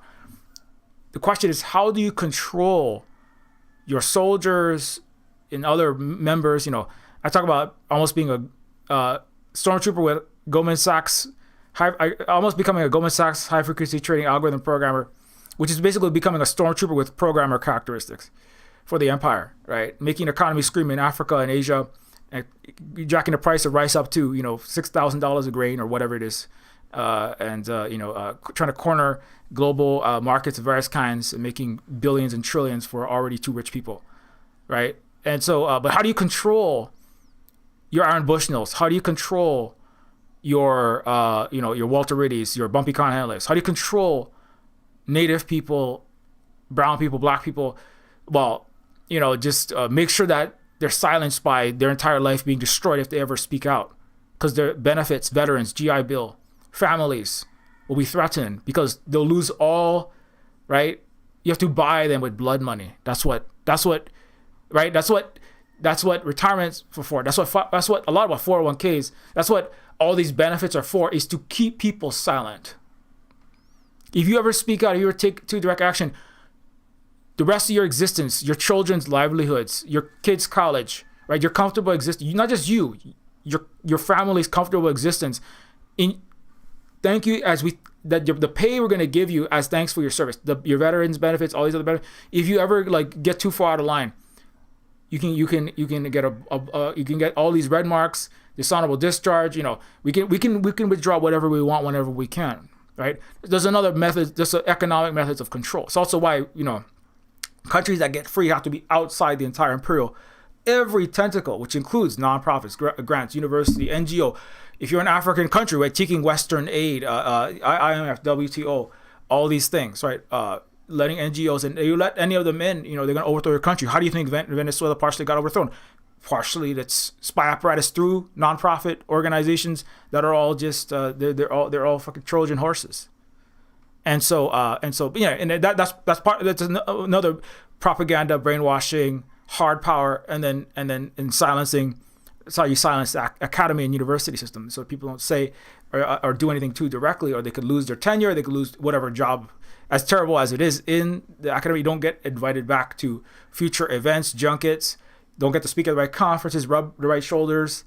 If you're an indigenous person, you want a grant, don't talk too much about don't do too much real decolonization, or we're gonna Uncle Sam, right? Your colonizer will remove the leash that he has on you, as Comets correctly pointed out. He who feeds you controls you. So he who feeds veterans controls them. He who houses veterans' children controls them. He who pays for veterans' college controls them. That's part of the system. That's part of that system, right? And then you have one Aaron Bushnell that's like basically like number 6. I refuse to be controlled. I refuse to be numbered, cataloged, and used as a tool. And then there's one Aaron Bushnell and millions of silent. And then some of them do some more direct action, and they will sacrifice. They will sacrifice much of the benefits that they could get to take real direct action. But most of them stay silent. Most of them do nothing. Most of them take the blood money, and they're good stormtroopers. And that's part of why the empire, right? It's not just the soldiers, right? I'm talking about people that work in offices, people that program these drones, people that work for not just Palantir, but all Western tech companies. I mean, all Western banks, all Western business, even in marketing, in Hollywood. There's everyone who stands in line, right, and doesn't come out. Whether that's for the colonialism in the Middle East, colonialism in South America, colonialism around the world, right? They're all standing in line because they don't want to lose their job, their benefits, their income, their blood money that they get as stormtroopers in the empire, with acting, media, finance, insurance, real estate, literal military trigger pulling characteristics, or whatever they are. So that's another important method of control that the empire needs to keep undercover, right? And you could also be same thing. You could be oppressed in the empire as a Native person, as a queer Native person, which I am also, as a black trans person. You could still sign up for the military and be a stormtrooper too. It's called pinkwashing. It's well known. At this moment there's less of that because it's more like the black and white thin blue line flag, right? Is more flying right now. It's the more mask off flag. But in the previous administration, in the last 2016 to 20, and a lot of the time before that, it was a more of liberal imperialist mask on order. And so some of the organizing that's happening now, thank goodness, I can say for sure in Hawaii, is because the money to control a lot of certainly indigenous people is drying up, which is not necessarily, it's not good because people suddenly have less revenue, but it's good in the sense that people have less leashes. They're less controlled. They're less bought into the empire. And there's more authentic solidarity happening. I'm speaking for many Native Hawaiians, such a lot of in the Hawaiian community in the diaspora, but also in Hawaii in particular. There's a lot more activity in real, like, not affiliated with any imperial capitalist system sort of organizing happening, and so that's a positive thing today. Anyway, so okay, I talked a lot about that scene. I think it's really important. I didn't put that up because Nicolas Maduro looks like he's a brown guy that kind of looks like the indigenous Dallas Goldtooth, and Donald Trump looks like Walton Goggins. That's not what I meant to do. I'm looking at it now. I'm like, that's not what I mean. But I mean, there are echoes because Donald Trump is a white man, obviously very, very right-wing conservative white man and leader of an empire. Okay, Walton Goggins is not leading an empire, but Walton Goggins' character, his character of Cooper Howard, is somebody who has been doing the bidding of empire, right? Of the colonizer against the indigenous in essence. And it's also complicated. So it's complicated, but he's also kind of like he is going to meetings. Like, he's accused by Robert House. Let me see if I can get a picture of that, right?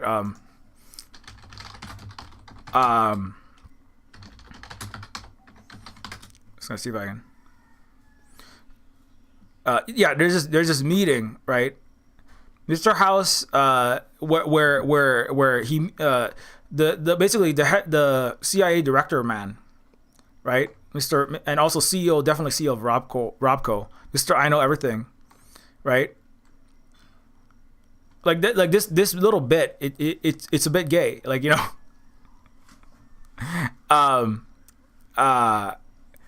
but but Robert House is accusing Walter Goggins, Cooper Howard, of being a pinko, right? He tracked him down in the bathroom. His pants is down.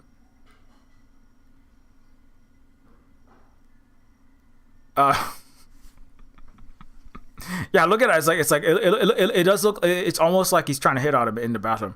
I mean, of course, it's Robert House. Like, this guy's literally the guy who starts the end of the world. It starts nuclear apocalyptic warfare. Right? He's why Fallout is a radioactive wasteland. Right? More than anyone else. And so anyway, but Robert House is accusing Cooper Howard of being a commie, of going to these subversive meetings. It's not false. Of course, Robert House, of course he's got to he's got to know everything that's happening, so he knows what's happening. He's being a little bit. Now, of course, Cooper Howard is like, I don't know who you are, buddy. Get out of my space. What are you trying to imply? You're a creep. Yeah, that scene is something. But anyways, so it's complicated because he is actually trying to do what's right, even though he doesn't know exactly what that means, right? It's that is also. I didn't even get to talk about Maximus, which is really great as well. Let me see if I can bring some of that into it.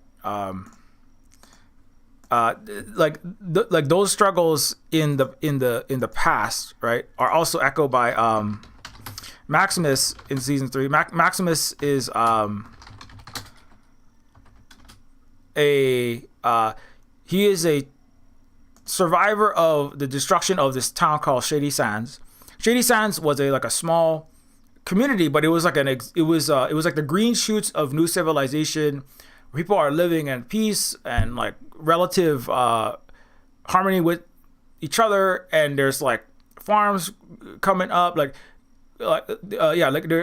Shady Sands is one of the first places you visit in Fallout 1, and you see some of that you see some of Maximus's early life in Shady Sands, and his parents are like like a black couple in this new community that's like it's a relatively well-adjusted society in the middle of this wasteland. They got trees, they got orchard, they have like their Brahmin cows, they have they're figuring out how to get clean water in the irradiated, right, nuclear, very poisonous water-filled wasteland. And so it looks like they're starting to make progress. And then suddenly, Lucy, that's the Vault Dweller's dad, like decides to nuke that whole town, basically because it was his wife goes to the town, because it's like we're like what they were told, right? What the Vault Dwellers believe is when civilization returns to the surface, then it's surface. I can't remember the name. It's like it's a return to surface day. Basically, we're all gonna go up and we're gonna rebuild human civilization. And the thing is, human civilization is being reestablished, right, at Shady Sands on the surface, while these Vault Dwellers are living in the nuclear bomb-proof vault, eating these old canned goods and living with no sun in this really controlled underground environment. With some of them are really horrible. They do all kind of terrible experiments on some Vault Dwellers. And one of them, of course, is to do this mass propagandizing of, it's unclear exactly what, right? To forcing Mandarin and communist ideas into certain Vault members' heads. They're all deceased, but anyway. So Maximus is like the survivor of this would-be or almost succeeded new society that was doing better. And it's kind of like when the theme like war never changes. That's why I made that as one of the subtitles. Is it almost succeeds and then war comes back, and the violence comes back. It gets like dragged back, and like it's actually Cooper Howard. It implies Cooper Howard's right hand man, right? Mr. CIA is like aspiring protege, Lucy's dad, right?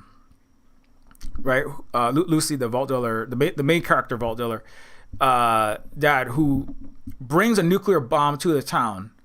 Sends a nuclear bomb in using a person who he has inserted like a robotic like mind control device into, and has this mind controlled person, and basically whenever they want, they can make the head explode. Right? You see Robert House use it on someone in the mid 20th century, in the flashback, and because the new society on the surface is not controlled. Right, because the new society on the surface is not controlled by, what is Lucy's dad's name? I can't remember.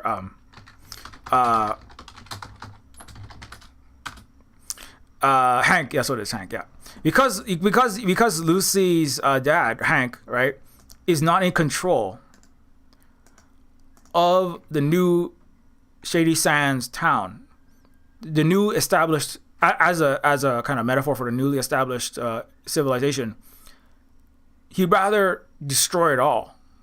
This is actually, it's a good metaphor also for what it's a good metaphor, not just Robert House, but what the United States and the capitalist imperialist world is about. If they can't control, right, if humanity's existence and prospering and flourishing and in the flourishing of the environment, right, is in conflict with control by a tiny group of terrible, right, disproportionately white guys operating from the shadows. If they can't control it, then the world needs to, like, rather than allow humanity to thrive and nature to thrive and everyone to live in harmony, everything must be destroyed. Because the control of a handful of people is more important than anyone else's life, anyone else's existence, right? Anyone else's happiness. So Maximus is a victim of that, again, a second nuclear apocalypse willingly started by a powerful, wealthy, control-seeking white guy. Just like the whole earth was. Right? Just like the United States almost did. The United States leadership has almost done this to the world like hundreds of times. Right? Just like when I was talking about shooting missiles into Russia. Or Cuban Missile Crisis was another. It wouldn't have happened if the United States wasn't increasing it is not brought up, but the U.S. was increasing its encroachments in Turkey and in the areas just like it is now surrounding Russia. If the U.S. wasn't doing that, it wouldn't have been retaliation. But the United States and the West cannot stop trying to control everything and not allow actual true equality, true freedom, and true democracy. Its oligarchic imperial capitalist structure cannot abide that. They will destroy everything. Right, and that's why they're so dangerous, and that's why dealing with the highest order of evil on the earth is very challenging and difficult, and you have to be very careful with how you do it. There are countries, there are entities in the earth that are trying their best to deal with that. In the global majority of the 90% of humanity, it's not the Western world, but they have to be very careful. I mean, Venezuela is just one example of how dangerous these people are. I mean, there's Venezuela. I mean, all the wars they're in, all their plans that they've been cooking up and unleashing is just an example of how dangerous they are. Right? So but yeah, this is where you go to Shady Sands and you see, right? This is what, the lengths they would go to prevent the end of their system, to prevent the end of that, the end of that white supremacist colonialist capitalist system. They will nuke everything. They will destroy everything. They are destroying everything, right? Even without nuclear, we could have mass renewable electricity, right? China is making making more renewables than all the other countries combined. Solar, wind. I mean, I talk about this all the time. I know, but solar, wind, electric vehicles, thorium reactors, advanced nuclear fusion, artificial suns. They have like 120 million degree reactions lasting longer and longer. They just read another breakthrough earlier this morning, right? Breakthroughs in medicine, right? They're talking about, right? Using AI to do useful things, or using advanced software to increase food production, increase curing diseases, increasing transportation efficiency, and all this kind of stuff. What is the U.S. doing? Invading countries to get more oil, right? Blowing up countries, starting wars, starting more conflicts, starting more death and destruction. The biggest fossil fuel consumer as a single entity is the U.S. military-industrial complex itself, right? And so even without nuclear attack, it's still destroying everything, right? There's a game called Battlefield 2042, which is basically it's the real world Robert House's, it's the West's leadership's oligarchy's design for the world, which is total chaos, mass disruption, proxy wars everywhere. Category 7 hurricane, pyronados, earthquakes, just everyone just ramped up on AI driven social media and electronic mass communication to make everyone hate each other, to create more wars, to create more chaos, to perpetuate the war machine, which thrives on chaos and destruction and death, and climate change, which will cause more chaos, which is this downward spiral of more climate change, more water wars, more environment wars, more resource wars, more scarcity, more death, right? The more abundance there is, the less war there is, right? The more renewable tech, right? So that's why the U.S. and China, they're not, and the rest of the countries that want to try to build a multipolar, more peaceful world, they are directly at odds, because more peace, more renewable technology means less instability, which means less war, which means less spending on it, which means less fossil fuel. You don't need as much because you got more renewable. You see, so there is a direct conflict, and Venezuela is just one. It's not to make it light, but that's like one small piece of a much larger Go game that the U.S. is playing chess. So it's in a larger global civilizational conflict, a global scale conflict that's being played out. It's important actually that Xi Jinping was meeting up with Nicolas Maduro less than 24 hours before this attack happened and the kidnapping of Maduro in Venezuela. And so that's, that also, it's also a message. The U.S. is trying to say, China and Russia, get out of my backyard. I own South and Central America. This is my colonies. So I think like that's why Europeans and Greenland and Canada and Mexico. I think Trump said Mexico, Cuba, you're all next. And anyone I don't like, if I, you know, a lot of countries, I see a lot of countries are freaking out right now. I mean, Hawaii was just like, of course, they're always in, you know, it's not great. It's not to make light of it, but it's like, you know, the U.S. is going to, you know, the true face is revealed. And we should, in certain sense, thank Trump for going back to a more direct 1800s or early 20th century, or even 1800s style colonialism. Right? Now it's incontrovertible, right? We will just take what we want, right? We're going to go to old Roman style. We crucify you. We take what we want. We'll prima noctum. We will, you know, we'll rape and pillage your resources as we see fit. What are you going to do with the oil? Well, I'm going to keep it. Because might makes right. I mean, that's actually another line in that same episode.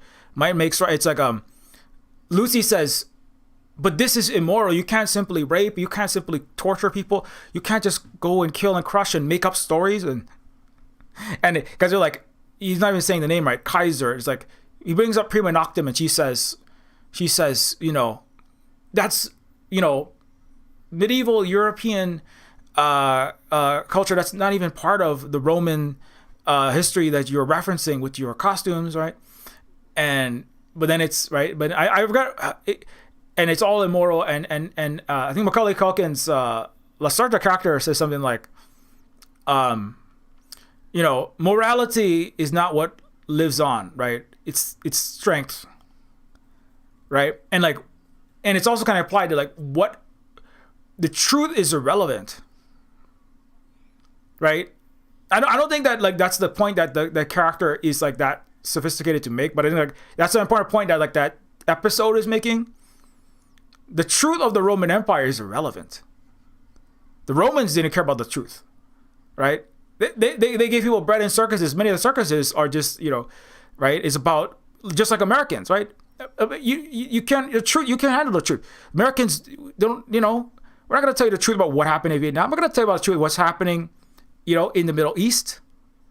We're going to tell you about, you know, the truth was irrelevant to Rome, to the Middle Ages population as well, to the America. The truth was never, you know, accurately told. The history is written. History are the lies written by the winners anyway, and we're the winners now. And so we'll call Caesar Kaiser if we feel like it, and we'll use prima noctum even though it wasn't historically accurate because we're the winners. Might makes right. Truth is irrelevant. Power is all that matters. Right? All Western countries have dominated with lies. Right? The opiate religion was just the opiate of the masses. As even Karl Marx pointed this out. Right? The lie that capitalism was the greatest system ever and the only thing ever. The lie that you know, all the people in the colonial era, that all the peoples that weren't of a particular skin color were deserved to be slaves. All of this was lies. All of this was propaganda. The lie of Western civilization, everyone else was barbaric. Right? Now, but right, and so you know, and I'm not saying that it's good to lie, but like it's interesting that like that and she says like America would have never stood for you Caesar's legion. America was democratic. They had free elections. America had human rights, and she goes on this speech where she's like, not quite, I forget what she said exactly, but she's like, the America had freedom and human rights and elections, and we're gonna bring it back. She's kind of talking. She's all doing her bushy-tailed, naive little vault dweller speech, and then the Legionnaire, Macaulay Culkin played the Legionnaire, says something like, if America was so great, it would have survived, right?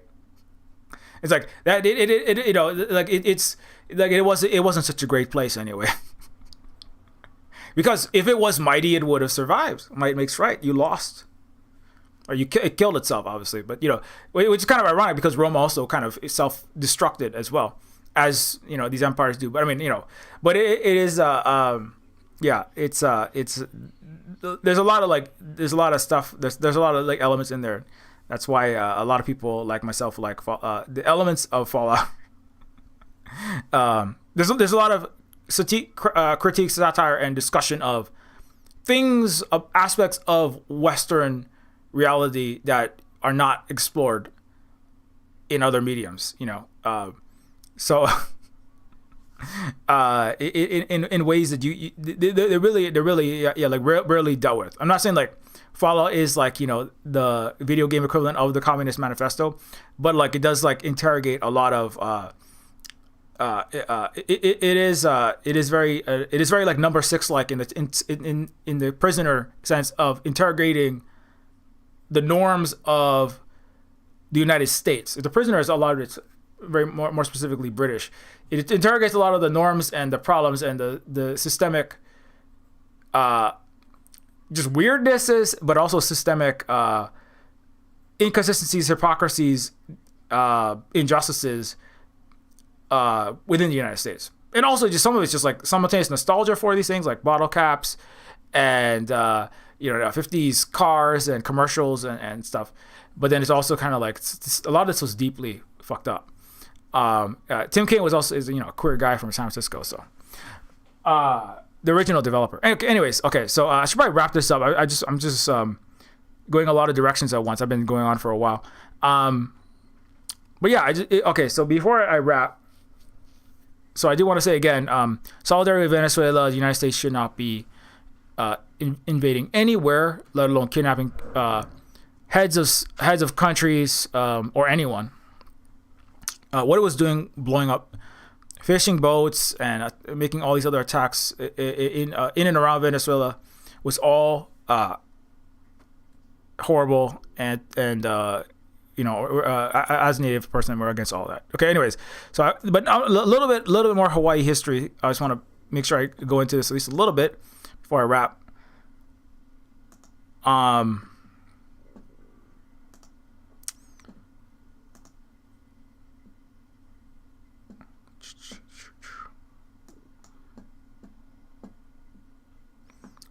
Okay, sorry, my computer's I got a lot of windows open. I gotta close them down a little bit. Sorry,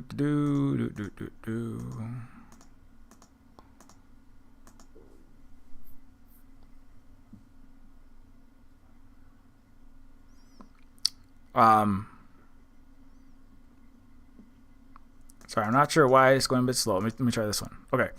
Okay, we'll start with this. Okay, so as Venezuela is being invaded, in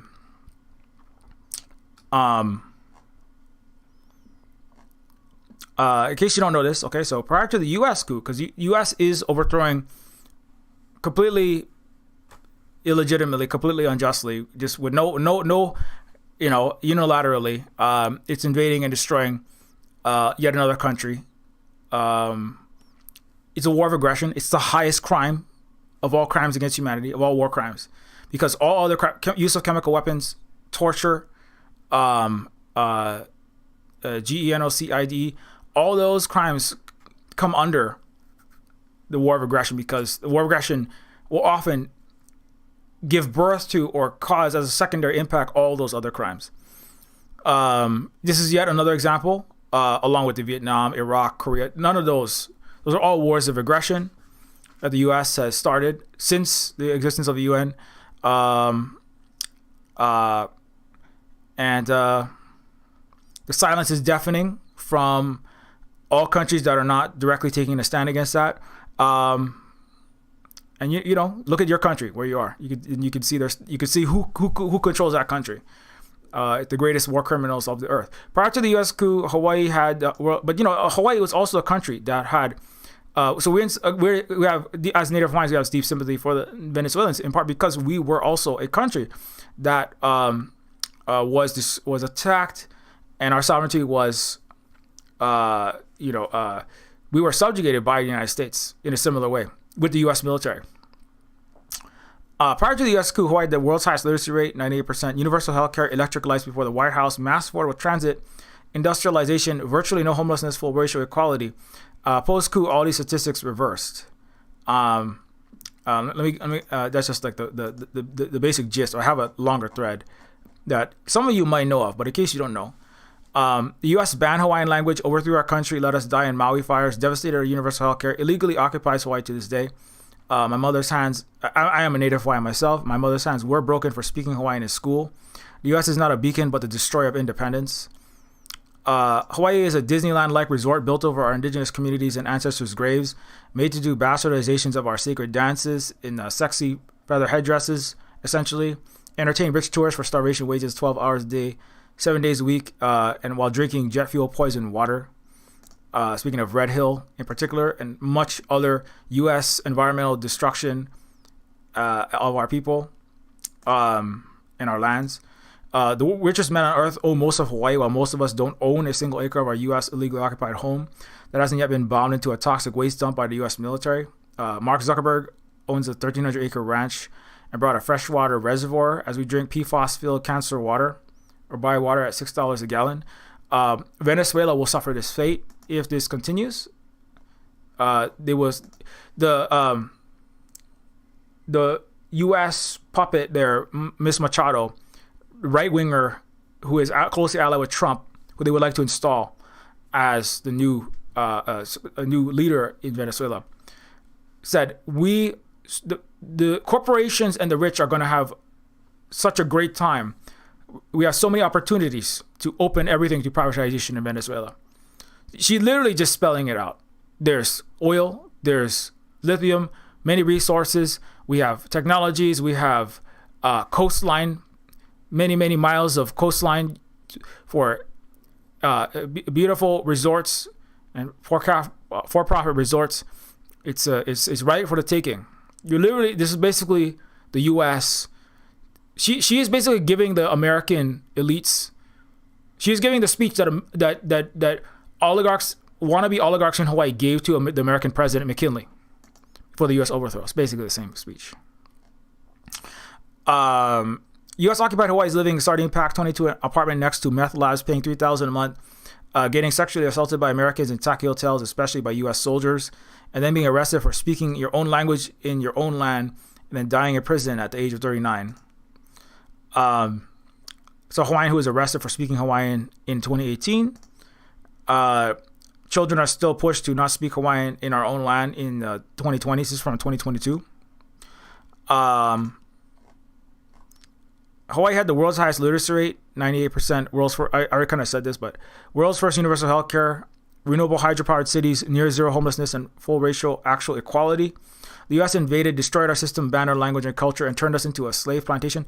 So very similar to Venezuela, right? The U.S. military, it's not just the U.S. military, U.S. Navy militarily. That's why this is 1890s America style in a lot of, like, it's almost like LARPing 1890s, except it's not LARPing. It's just literally doing it, not pretending.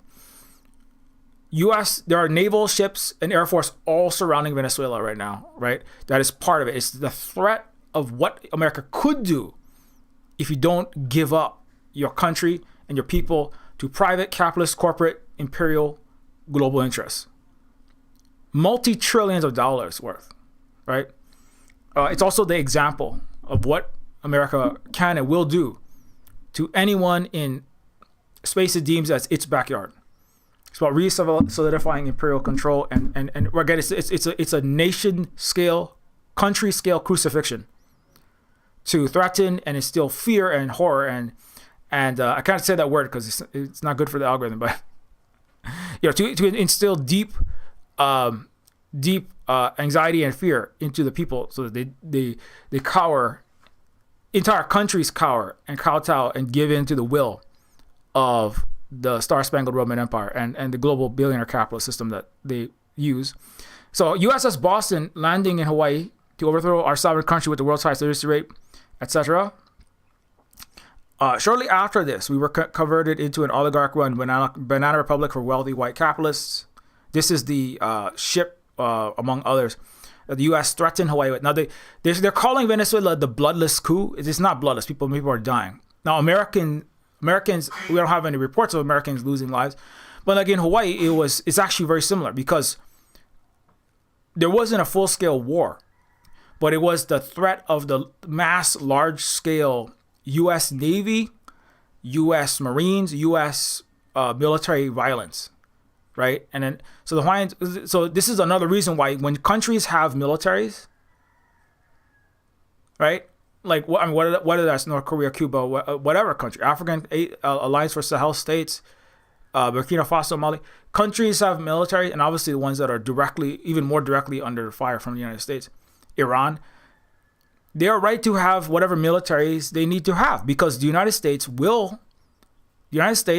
and all of its little puppets, European countries, Canada, New Zealand, they're all on the same board with this. They will attack and destroy or just threaten and take over a whole country, whether the shots are fired or not. The threat can be enough to destroy the entire country and turn it in from one of the most prosperous, or at least moderately successful, at least free sovereign place, to a controlled slave plantation, to a colonized, oppressed shadow of its former self.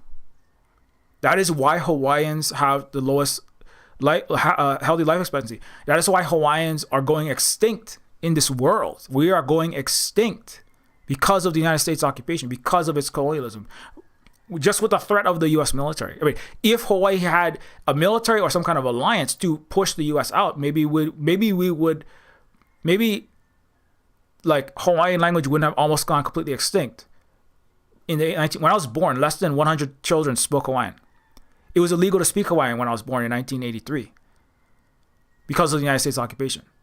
We're some of the poorest, again, overrepresented in brainwashing to the U.S. military. We're the most incarcerated people in the United States per capita, even more than the over-incarcerated black populations. Hawaiian and Pacific Islanders are the most over-incarcerated, amongst other things. Our people are brainwashed by the U.S. that occupies us into these wars, and so there's many lessons of this, right? So this is so when we look at Venezuela, when we look at what's happening, when we look at what's happening in Venezuela, I see just a century and a half mirror image of what happened in Hawaii. It's weirdly even more old school, because a lot of times America will go through more indirect means in the last, more like neo-colonial means rather than just kind of old school colonial means, right? But when we look at what is happening in Hawaii, in Venezuela now, it's almost like 1800s style U.S. intervention, direct military removal of a leader like this. Okay, anyways, this is a Kuwait petitions against annexation. 95% of we Hawaiians did not want to enter the United States as a country. We sent this to William McKinley. The United States was completely undemocratic and just went against our wishes. Doesn't care about democracy. The reality is, votes in Western democracies, like as was pointed out, the prisoner, are a farce, are a sham, are a joke. Just like the judicial system, just like the education system, which is full of half-truths and lies. The real election that matters is whether the U.S. and its military, its CIA, in the Western confluence, its color revolutions. The real struggle, right, is whether your country is within the Western, quote unquote, free world orbit. If they get into, if they're deemed if they're deemed democratic by the West, then you have lost the only real power struggle that matters, right? Once you're in there, the Democrats, Republicans, they all serve the same corporate interests. They all serve the same oligarch interests, right? The question in the United States, of course, is like, how are the people gonna all change their own system, which is totally plutocratic, oligarch controlled? I mean, that's a hard, continued, a lot of organizing and all kind of other actions, education will have to be done. That's why we do a lot of the work that we do, making anti-capitalist, anti-imperialist, anti-racist games like Neofeud, and also doing these streams and doing all kind of education and activism all over the place. But once you lose, any country that is deemed a good, free, non-authoritarian, whatever, human rights, democracy having country by the U.S., it's already lost. The only election that matters, the only struggle that really matters. And like, that's why we said we don't want to be part of the United States. United States, again, okay, but saying the West do not respect real democracy. They don't respect the real will of the people. Otherwise, right, U.S. would have universal healthcare, which the majority of people want. They would have affordable housing. They have a real economic policy to help the masses of people. The Western governments, U.S., Europeans, etc., they don't care about people. They don't care about their citizens or anyone else. They care about the corporate interests that every single Western government serves, every politician. Prior to the U.S. coup, Hawaii had the world's highest literacy rate, 98. And I already said that one. So after we had this successful system, we were turned into basically a sugar plantation of what was called the Republic. It was basically plantation feudalism. They destroyed the developing class and national consciousness with a strictly ethnic consciousness while trying to enforce Anglo-American values, minus the democratic ones, of course. Plus, the plantation owners began allowing for cultural groups to be organized on plantations that would later use organizations against unions. When the sugar and people were in these sugar plantations, people were being paid like just a few cents. You know, they were paid just enough to afford the company stores like bowl of maggot-filled rice. You know, or just basic gruel. It's basically just slavery, ultimately, but spelled differently. Enough to afford to eat enough to wake up the next day, go back to work. And people were told you will have great opportunities to move on. And most people just were stuck there working in this terrible, basically slavery system. A lot of Filipinos in particular after the U.S. occupation. Many U.S. oligarchs such as Dillingham, they call themselves oligarchs, they call themselves barons. And they said it's a revitalization of the Confederate system. It's a revitalization of American South in Hawaii. That's many people that moved, the white capitalists who moved to Hawaii they were former members of the Confederate South who had black slave cotton or sugar plantations or some kind of, chattel slavery based system. After the abolition of that formal slavery, they still have slavery for the punishment of a crime in the United States. But after that, the loss of the American South in the Civil War, many of the ones who came to Hawaii, they tried to reestablish, and they did reestablish, in a certain sense, the American slave system in the 20th century. But it was not fashionable to directly talk about chattel slavery and that, so they just kind of renamed it. And the reality is, the U.S. and the West still rely on slavery all across the world. They created slave markets in Libya after the U.S., France, and the Europeans bombed the country into the Stone Age in the 2010s. So this is actually just the norm for the United States and capitalist imperialist countries. They love slavery. They just don't necessarily call it that. Sometimes they do, but a lot of times they just they oppress people with basically no freedom or very little freedom whatsoever, and pay them just enough to survive. And then they call it low paid wages or unskilled labor or immigrant labor sometimes. Anyways, we are glad to be able to inform. And so this is from the Hawaii that was electrified before the United States. Many Americans think that Hawaiians, we lived in huts prior to colonization. The U.S. actually deindustrialized Hawaii. Before 1898, Hawaii had mass transit railroads, and the city of Honolulu was nationalized by renewable hydropower before the White House had electricity. So again, this is an example of what the U.S. did, which is what the U.S. is going to do to Venezuela. The U.S. is going to destroy and deindustrialize everything they can. Right? What does the U.S. do to countries they overthrow in Central South America? What do they do to Bolivia right after the coup? Suddenly, right?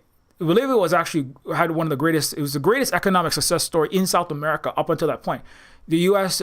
Now they turned a corner, but Bolivia's in a dicey place right now. But the U.S. coup, Evo Morales, removed him forcibly from government, not with direct military intervention, but there's a coup of Bolivia to get, and Elon Musk even tweeted directly when someone said, you know what Bolivians didn't need? You intervening to get the lithium in our country of Bolivia. Bolivians did not need that. And Elon Musk said, we'll coup whoever we want, deal with it. Venezuela also has lithium. So, and so, and what happened after that? The economy suffered. The people began to struggle more. Resources were taken out, and the people suffered for it because the resources and the people's, the fruits of people's labor and the resources beneath the people's feet in Bolivia, as always under colonial and neo-colonial and imperialism, was going to enrich foreign corporate interests to the loss of the Bolivian people. And that's what will happen to Venezuela if this is allowed to stand. That's what happened to Hawaiians, as we can see here. So this is a tale as old as Rome and Greece and Britain and America. 54% of Americans can't read above the 6th grade level today. Teachers quit in droves with trillions of student debt, which graduates can't pay. Stark contrast to Hawaii's universal free quality education. So keeping people illiterate is another strategy to control people. Giving people literacy and the ability to read, and then making them read, brainwashing, is one way to control people. That's how liberals work. Keeping people illiterate and then giving them good, simple TV shows about good guys and bad guys, cowboys and Indians, right? Good Romans and bad barbarians, right? Good white star Americans, bad red star commies.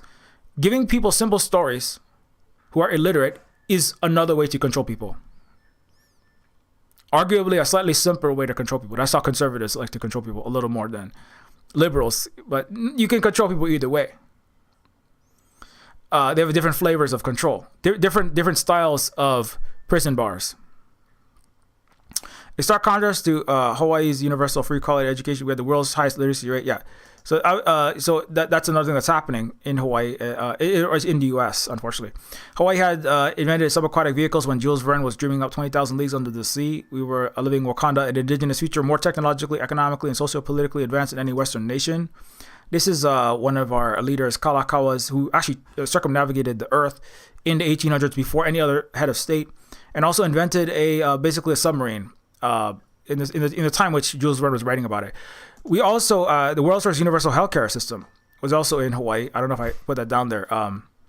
But when there was talk of nursing becoming a profession rather than just a kind of denigrated women's work that was not viewed highly or well at all, and it was elevated to the point of actually being a profession that women could get educated to do, and a more well-respected thing. It was talked about in Europe in the time of the making of Mary Shelley, her Frankenstein, right? And actually, her and all her family members were like proto-feminists or progressives in their time. Hawaii actually had schools for nurses. Hawaii actually had a universal healthcare system that the West hypothesized about maybe having. Hawaii had the world's first universal healthcare system in Hawaii as well. And let me see if I can find that one. That's established in 1859. Queens Hospital provided healthcare at no charge. After the illegal U.S. military occupation, there was an attempt to defund and destroy the system. Okay, so that's another thing. Americans could have gotten free healthcare in Hawaii if the United States had destroyed our universal healthcare system, right? Okay, and so it's just another example of the ways in which, it's not just like, it was just a weird reason Hawaiians just like to read. No, it was part of, because Hawaii was anti-capitalist, collective, aloha kuleana-pono-based socialist civilization that was standing in stark contrast to Western racist colonialist capitalism. That we had these successes. It's not an accident, right? Just as the most successful civilizations today are not capitalist civilizations. You can guess which ones they are. Now, America has very good Colosseum. So you might not even understand what China really is, but that's okay. I don't have time to explain that to you in this stream. You have very good brainwashing, which is Western education and Western media. So I probably have a hard time explaining to you in this second. But if you haven't discovered that Matrix exit, I'm not gonna be able to explain it in this brief time we have. But the sovereign country of Hawaii had black citizens before the U.S. Civil War. In fact, U.S. slaves that stepped on Hawaiian soil were considered free. Chinese were full citizens in Hawaii, and the U.S. chained them up to build railroads and the West Coast with terrible racism and lynching of Asians. So this is actually a black man whose name was Anthony D. Allen, known by the name Alani, born into slavery in New York in 1774. He fled slavery at age 24 for a life at sea, eventually purchased his freedom, settled in Hawaii, and he became a successful businessman in Hawaii. He could only ever be the property of a white man doing back-breaking work until his death, living in an animal, living in basically a prison of perpetual slavery, a perpetual, treated like inhuman scum in America. He became a free person in Hawaii, and he even became a very successful member of the prosperous civilized world. Hawaii was the civilized world, not the United States, not Europe. Europe was all colonizers, all engaged in barbarism. It was bloodletting entire continents. The United States was not a civilized place. It was enslaving people. It was murdering innocent indigenous people, scalping them, and then blaming them for the scalping. Alan became in Hawaii. He started the first bowling alley, built the first carriage road up Manoa Valley, built a school, ran the first hospital for American seamen in Honolulu, and that's what Hawaii was actually living. Like Hawaii was Shady Sands, You know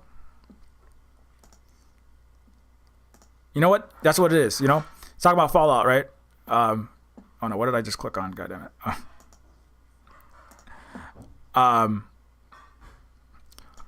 was talking about Hawaii was Shady Sands, right? Hawaii was a small, not huge, but thriving, successful civilization living in peace and equality with racial equality, economic co-prosperity, as opposed to slavery, rich capitalists, oppressed, wage slave workers, or just colonial, that level of oppression. Hawaii had no colonies. Hawaii was a successful system. I mean, like China today, a successful system, no actual colonies, not developing based on some kind of primitive accumulation of on someone else's back. Mass education, rapid advances in technology, rapid advances in economic output. We also fed all of Hawaii.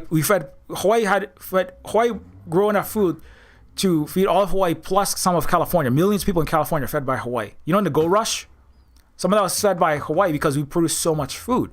The United States destroyed our industry. That's what Dillingham did when he ripped up and dredged for the U.S. military and for the U.S. occupation, Waikiki and also Pearl Harbor. Pearl Harbor and Waikiki were two of our most prosperous breadbaskets. America destroyed them to destroy our sovereignty and to suppress us, to keep us controlled and then we now import the vast majority of our food. Not because we can't grow it, because the United States stopped us from growing it. That's why Africa is getting free, growing their own food. Onions, corn, wheat, anything they want in Burkina Faso. Europeans, this is where even biology and science, Western science is complicit, because they say even the basic biology and geography is complicit, because Western scientists say you can't grow certain onions and certain agricultural crops in tomatoes in Africa, in these African countries. It's absolutely false. That's all lying to prevent brown and black and global South colonized peoples from getting free. That includes Hawaii. So, and I want to point that out as well. So, and African slaves never needed to be slaves either. Slavery was never necessary. I even have a problem with war never changes, because it's not really war never changes. It's like Western imperialism and those structures and colonialism and those structures are hard to change. They don't never change. They're hard to change because it takes mass numbers of the population and the people outside, but also the people inside, rising up and overthrowing their own unjust rulers and establishing new systems. But the West has just simply not done that for whatever reason for millennia. U.S., Britain, France, Spain, Italy, Rome, Greece. At all. Anyone joining them is vassalized under them. He's going to join that structure, like so much spreading virus, so much spreading cancer across the planet, across human civilization. But it's not impossible to change, and it's not necessary, right? Just like Shady Sands was civilization springing up, just like before the nuclear apocalypse, the world did have civilization that was striving in mutual win-win cooperation. And then the United States went to war to destroy it, just like it's going to war to destroy it now. The Global South is building the Shady Sands. The Global South is working together in co-prosperity, not invading. Venezuela isn't going to other countries and invading them. The United States and West is putting out Netflix propaganda and Reuters disinformation about narco trafficking and authoritarian this and that, and then invading everyone else, drug trafficking everywhere, doing authoritarianism internally and externally, committing Holocaust too on live stream TV, and you have Westerners talking about, oh yes, so a good thing. I just wish Democrats had overthrown Venezuela so that we could take credit for it. It's not necessary The United States and the Western war is not imperialist colonialism. Is not really war. So the imperialist colonialism in that system is not. It doesn't never change. It's just very hard to change, and has failed to change in the imperial course for the last many centuries and millennia. So actually, I disagree with the fallout premise. And the examples are places in the world that have got rid of these systems, not perfectly, but like by and large from the commanding heights. And also, and America needs to erase Hawaii, because Hawaii is an example of historical, actual anti-racism, actual non-imperialism, and actual example of a successful socialist civilization. That's like Venezuela, like the attempts to destroy Cuba, like the attempts to try to subjugate all these other places around the world that America is trying, like the attempts to crush Africa's revolution as we speak. It needs to crush and erase the examples, right? Because it's not about winning wars; it's about controlling everyone's mind. America is a loser. It's lost every war it's gotten into: Afghanistan, Vietnam, Korea, you name it. Losing against Russia as we speak. Losing in the Middle East. You can kill a lot of people. That doesn't mean you won the war, right? So that's another reason why. It's about controlling. It's about the Colosseum. It's about the crucifixion and the Colosseum are not about winning wars. They're about keeping people controlled. Rome was actually not good at winning wars. They lost to Africans several times. The Kindake, was then Ethiopia. Was now Ethiopia. They lost against the Candace multiple times. Rome and Greece. They were actually not good at winning wars when they actually encountered a real fight. The Scottish beat the Romans too. But anyone that would fall over, right, and anyone who could get sucked into the Romans' brainwashing, right? And yes, they had people that were happy to murder on a large scale and commit heinous acts. Yes, just like the United States, just like Britain, just like France. Just like Britain killing 27 million Indians with starvation under Churchill, who laughed about it. But Britain wasn't good at winning a stand-up war. Neither was France, neither was the United States, neither was Rome or Greece.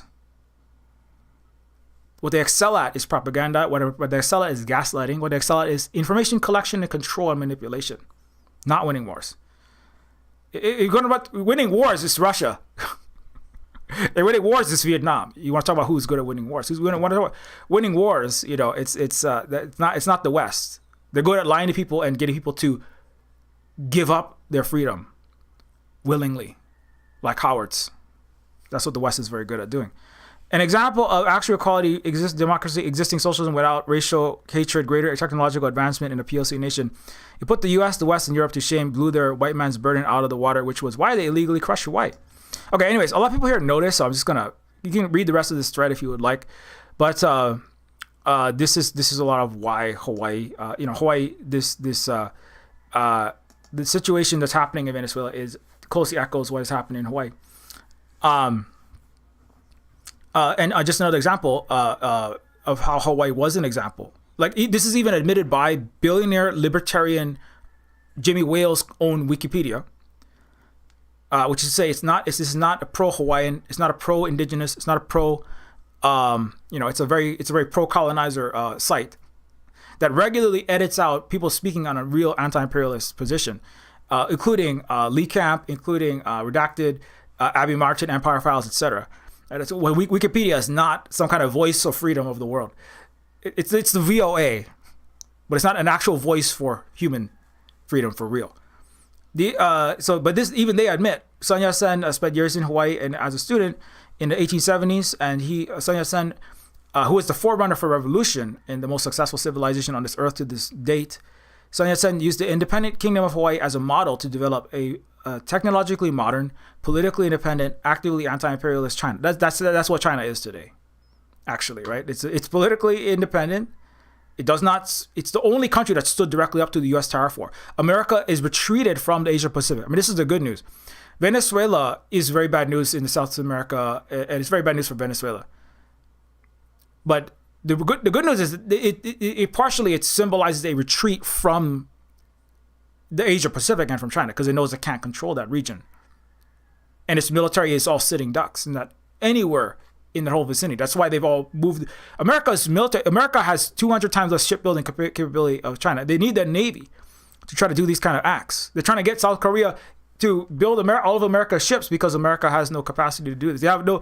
The rare earth situation is causing U.S. military supply chains and strangleholds that America can't do anything about. Even if they get the rare earths from Venezuela, you still don't have the refining, right? But controlling people's minds and making them think things like, "Oh my God, America rules the world. Now we all have to just take all of our European and we all gotta bend over more because now we're even more right." It's a crucifixion.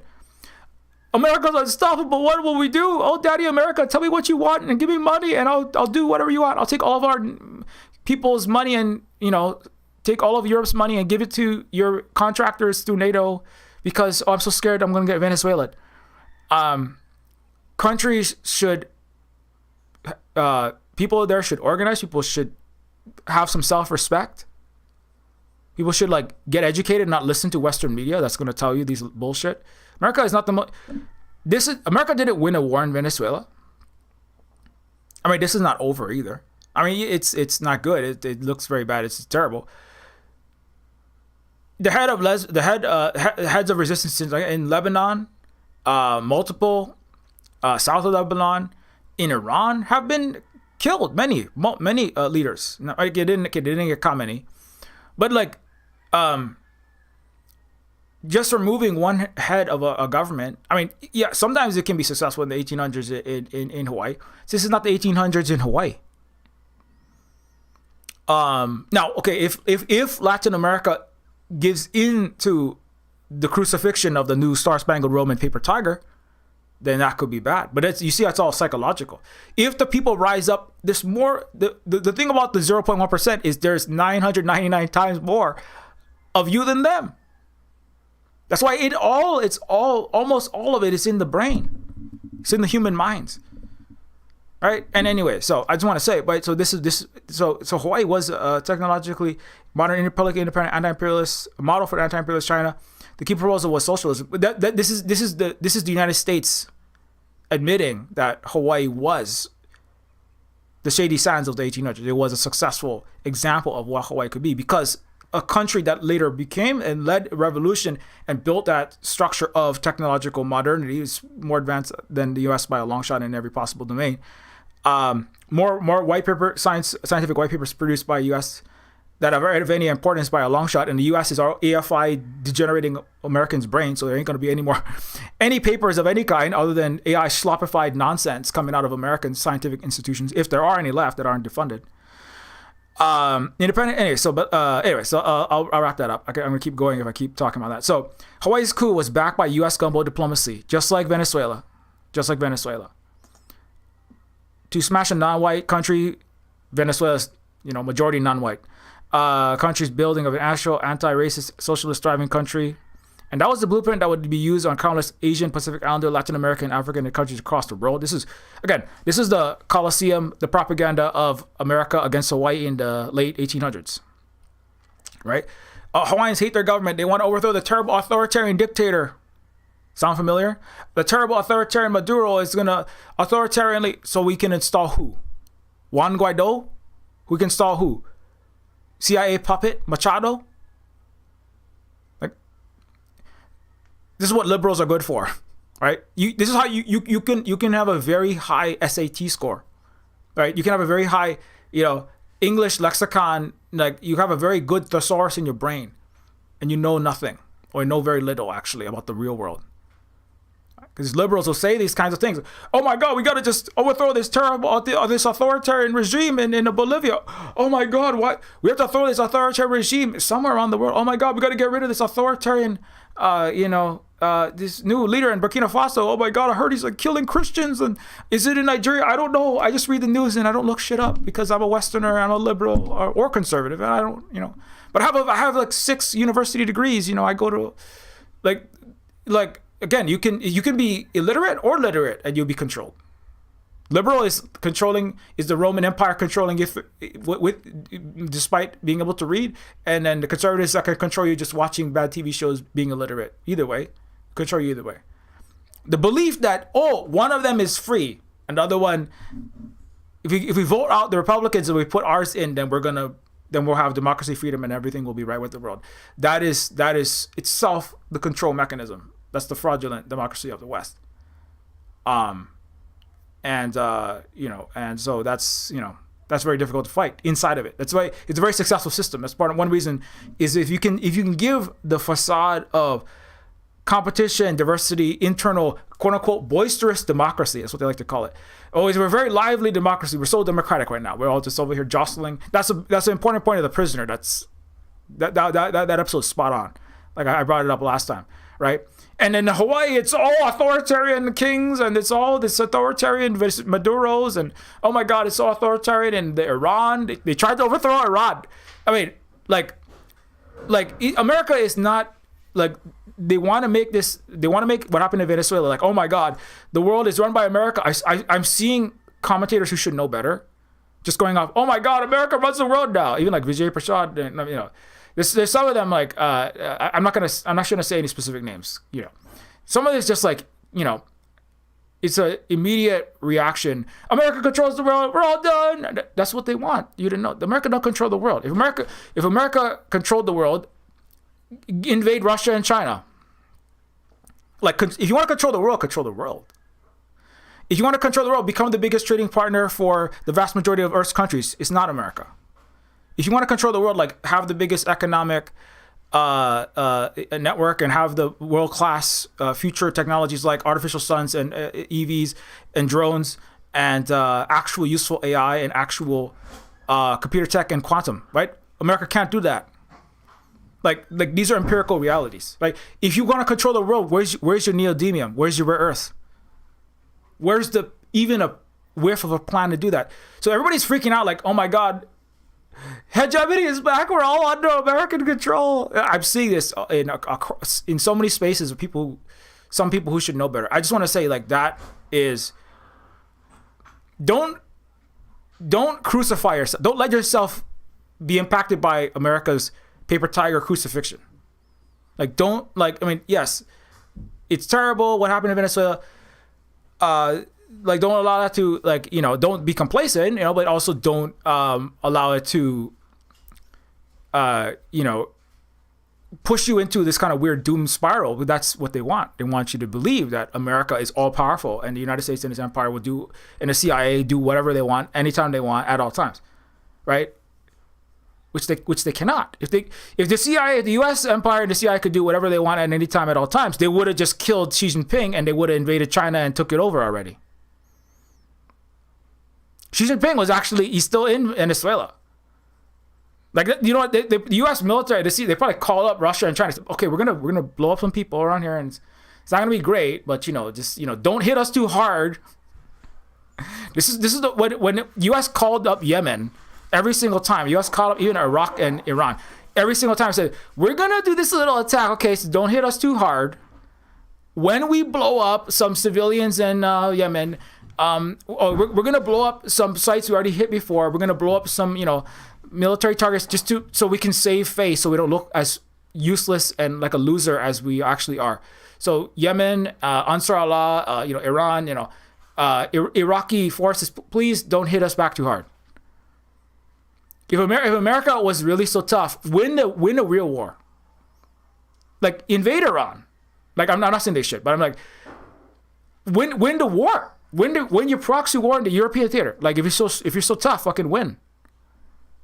But America can't win a war. They can do a special force. They can drop some bombs. It's very much like Yemen. Naval. You got some jets. You got some special forces. You can blow some people up.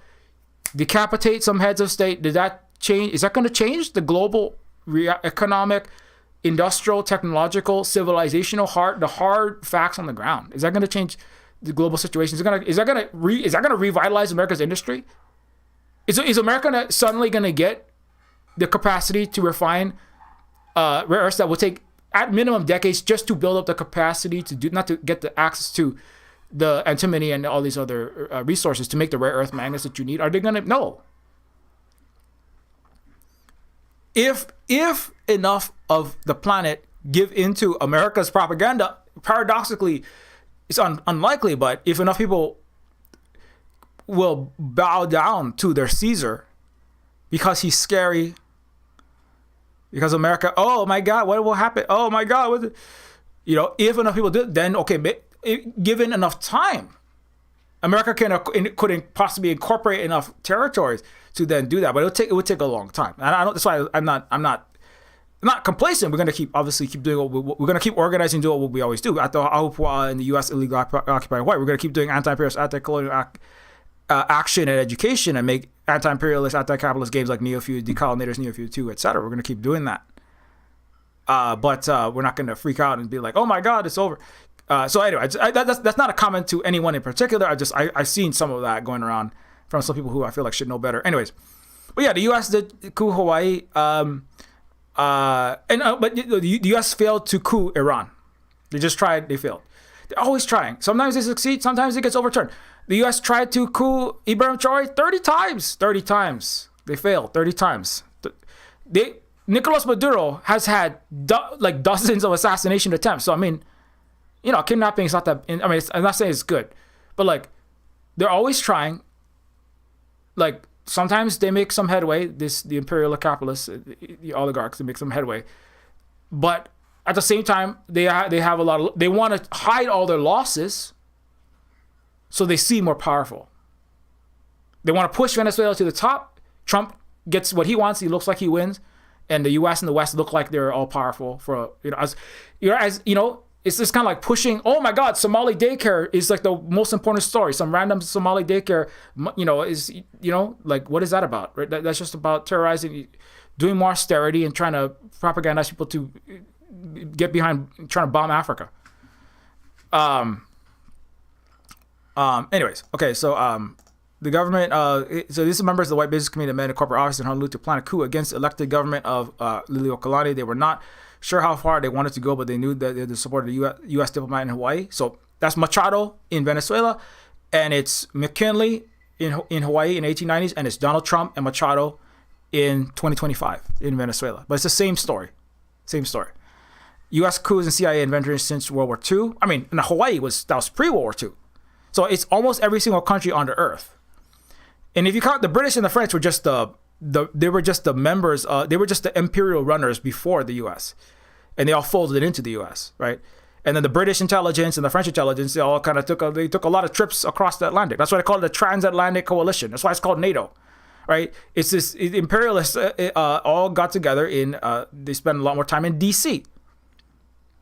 than in the Europe that they never cared about the European subjects to begin with. The rulers of Europe. They never had democracy in any of these places. So U.S. military and CIA interventions worldwide is just it's always and it's ongoing. And these are just the ones that some of them were successful.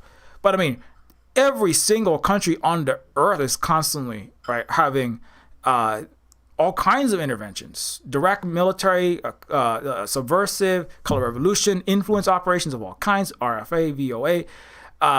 Marco Rubio kind of they disbanded some of them because it was quote unquote too woke for them, but it's doing the same global intervention and manipulation and brainwashing under different auspices, different organizations.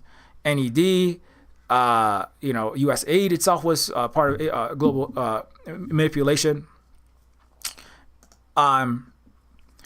What do Hawaii, Ukraine, Taiwan, and Brazil have in common? Imperial capitalists from the U.S. collaborate with the local far right and wealthy elite to the detriment of the masses. Same in Venezuela. It's the far right. It's the extreme far right. They burn Venezuelan black Venezuelans alive, and they say that's what you get, black man. During in the last 10 years, they've done these heinous things. The ones that the U.S. supports. Right? These are just like liberals in the U.S. and the EU and the West. They talk about, we got to free them from these authoritarian leaders like Maduro. The other side actually wants to have total colonial oppression. They literally burn black and non-white people alive. The ones that literally believe in full slavery, actual authoritarian, complete control of people. Right? This is the side that, as always, right? The Western. Now, the conservatives, just we get the oil, the liberals is we got to give them freedom. But it's never about that. It's always about, collaborating with the local far-right wealthy elite to the detriment of the masses. And that's the same in Hawaii. It was a white men-only militia that collaborated with the U.S. military, the USS Boston, to overthrow Hawaii. Just like in Venezuela. global propaganda, media, movies, history books, and airbrush atrocities and make it stick. McKinley said, we must have Hawaii to help us get our fair share of China. That's literally what the American president said with his own American mouth. To push the country back into poverty, diseducate people, obliterate the history, de-develop its infrastructure, plunder resources, and cheap labor. Homeless Tent City is where I worked as a social worker and a STEM teacher for the homeless youth. Impoverished Hawaiians and Asian and Pacific Islander at-risk youth. We had the highest literacy rate. Now we struggle to read the most in the United States. They have, again, they poison the water here at Red Hill. We have the highest cost of living in the nation with 191.8. The next closest is the most economic inequality in the U.S. by a long shot. And Hawaii is a fake state, not even a real state of the United States. And its District of Columbia is the second closest at 159. So it's worse than San Francisco. It's worse than Manhattan. Please don't move to Hawaii and please don't vacation here because it's all colonial. It's all oppresses us and it's not helping us at all. Zero hotels are it's like less than 0.5% of hotels in Hawaii are owned by actual Hawaiians. So you can't stay in Hawaii ethically. There's no Hawaiian tourism that's ethical, basically. It's all against us indigenous Hawaiians. Neofeud is a threat on my game, Neofeud. So Neofeud is a game that I made about, and it's also on sale right now, about my life as an impoverished Hawaiian social worker and STEM teacher for other poor and homeless living in slums beneath billionaire mansions. My experiences refracted through the lens of satirical cyberpunk. And so Neofeud, it is an anti-racist, anti-capitalist, anti-imperial cyberpunk game.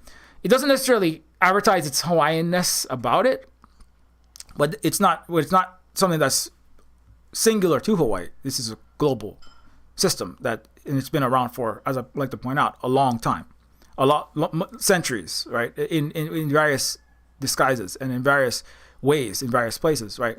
And that's important. That's why I talk about Neofeud. It's about the feudalism is about putting feud in there is partially to push us more into a deeper, larger scale, larger geo-temporal scale and of analysis. So it's not just about America right now. It's not just what might happen in the next, some dystopian fiction. This might happen if in 30 years, X and Y.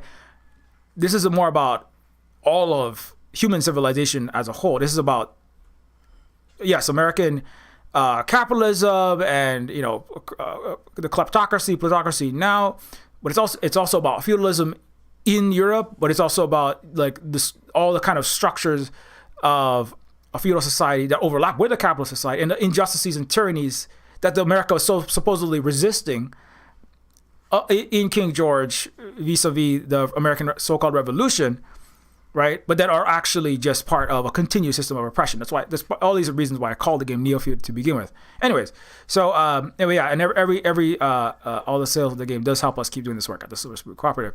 And there's a lot more in this thread. Again, many people who have been following for a long time, you might know a lot of this stuff. But I just want to, in the light of the events of today, I just want to make sure I kind of, go over a little bit more of where the Hawaiian perspective comes from. And again, no to the U.S. and hands off. Well, I should say that has some. We are against U.S. in the Venezuela as Native Hawaiians and me personally as well. And if you want to follow some other accounts in Hawaii that are sharing important information about our struggles and doing a lot of important organizing, follow Moonkind Things. We are actually work at the local or we are part of and are variously working with indigenous-led, anti-colonial, anti-imperial, anti-capitalist, literally anti-capitalist organizing, because there's no economic, no profiteering happening in these trade markets that we're doing. And Moonkind Things kind of is leads a lot of this this organizing and activism and just being indigenous Hawaiian resistors of these systems. So anyways, so do follow that. I brought up Nation of Hawaii is another one that's doing a lot of important work in Oahu of various kinds. And there's also Aina Momona is another one. that is similar to again Charlie White Knife from Fallout 3, played by Dallas Goldtooth, a native U.S. military veteran. This is also founded, I don't want to buy a U.S. military veteran, Uncle Walter, but it's also an anti-imperialist organization in its own right that has developed since that time of the mid 20th century. Anyways, okay, so that's good. I gotta wrap this up. It's already 2:12. Okay, thanks everybody for watching. I know I was talking faster and faster towards the end. I probably went on for a little bit longer, but it's okay. It's all for a good cause. If you'd like to help us out, you can help us out at ko-fi.com/silverspook. You can also help us out with a one-time direct donation. You can also help us out at patreon.com/Neofeud to give us ongoing support at the Silverspook Cooperative. And of course, if you do become a patron, you get access to behind the scenes of what we're working on, such as the Silverspook games like Neofeud 2, the sequel to Neofeud 1. Working on another game loosely entitled Dismaton. It's a 3D Doom-based game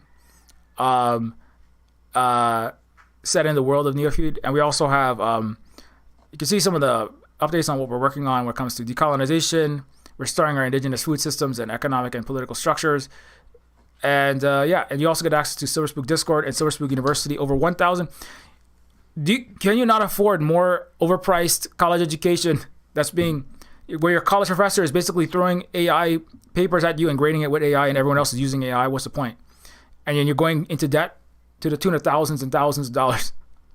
Silverspook University, for only $1, it's indigenous left education that combines decolonized history, current struggles, imagined futures, culture analysis from a Native Hawaiian activist, educator, science fiction writer, and professional game developer. That's me.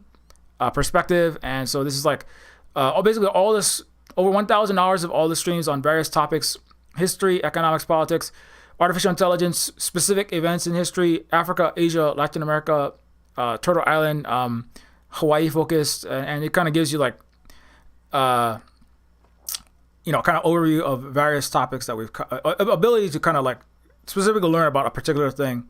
When you become a patron is a perk is you get access to Silverspook University.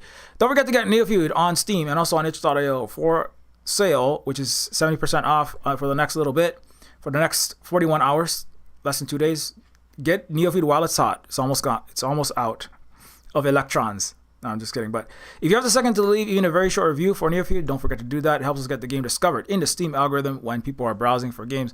You can also grab Neofeud on itch and .io for Windows, Mac, and Linux. And also there's games like Decolonators is a game where you fight off empires like the U.S. and Venezuela, except this is U.S. and Vietnam. This is a game where you kick out colonizer butts trying to subjugate your country. Are you sick of watching the U.S. military and the U.S. Navy blowing up innocent people in Caracas? Stream Decolonators and fight back in a historical game about what happened in the Vietnam War. And it just stars a game about Hawaiian resistance to empire in a science fictional lens. It's like 2001: A Space Odyssey crossed with. It's like what Avatar could have been if it was actually made by indigenous people and not James Cameron.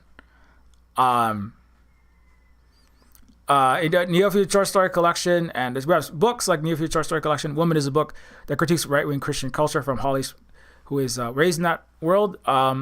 Pigeon with Gun, and there's also the Silverspook music on Silverspook Bandcamp, such as the Neofeud a bunch of soundtracks, albums.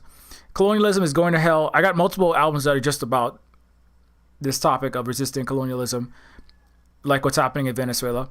And also, you can also follow Silverspook at Mastodon.social, Silverspook at Wandering.shop, at Silverspook Guy on Twitter, and also Silverspook Guy on Blue Sky. And we're all over the place. Facebook, Instagram, etc., etc. And you can also follow Holly, who is on Twitter and also Instagram, at Allergic to Blue. At Allergic to Blue. And Holly is our great moderator, always doing important work here at the Silverspook Cooperative and sharing important information. And thanks a lot to Holly for all of that. Thanks to our patrons for our Patreon support. The Patreon support, without your support, it is hard to keep doing this work. So thank you so much to our Patreon patrons. Very much appreciate all of that.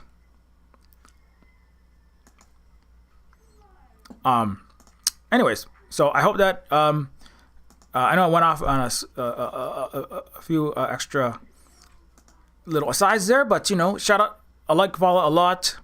Might play some more Fallout on the stream, on the Twitch stream. Watch the Fallout TV show. Until next time, keep your shades polished.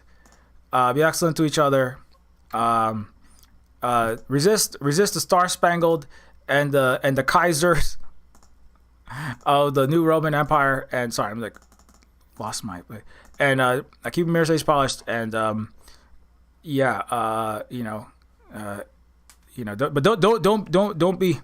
don't cower in fear from the crucifiers. Resist these paper tigers. And if we all resist and we all don't get manipulated and do and organize and do the hard work, we'll finally be done with these. We'll finally be done with these silly centurions. Okay.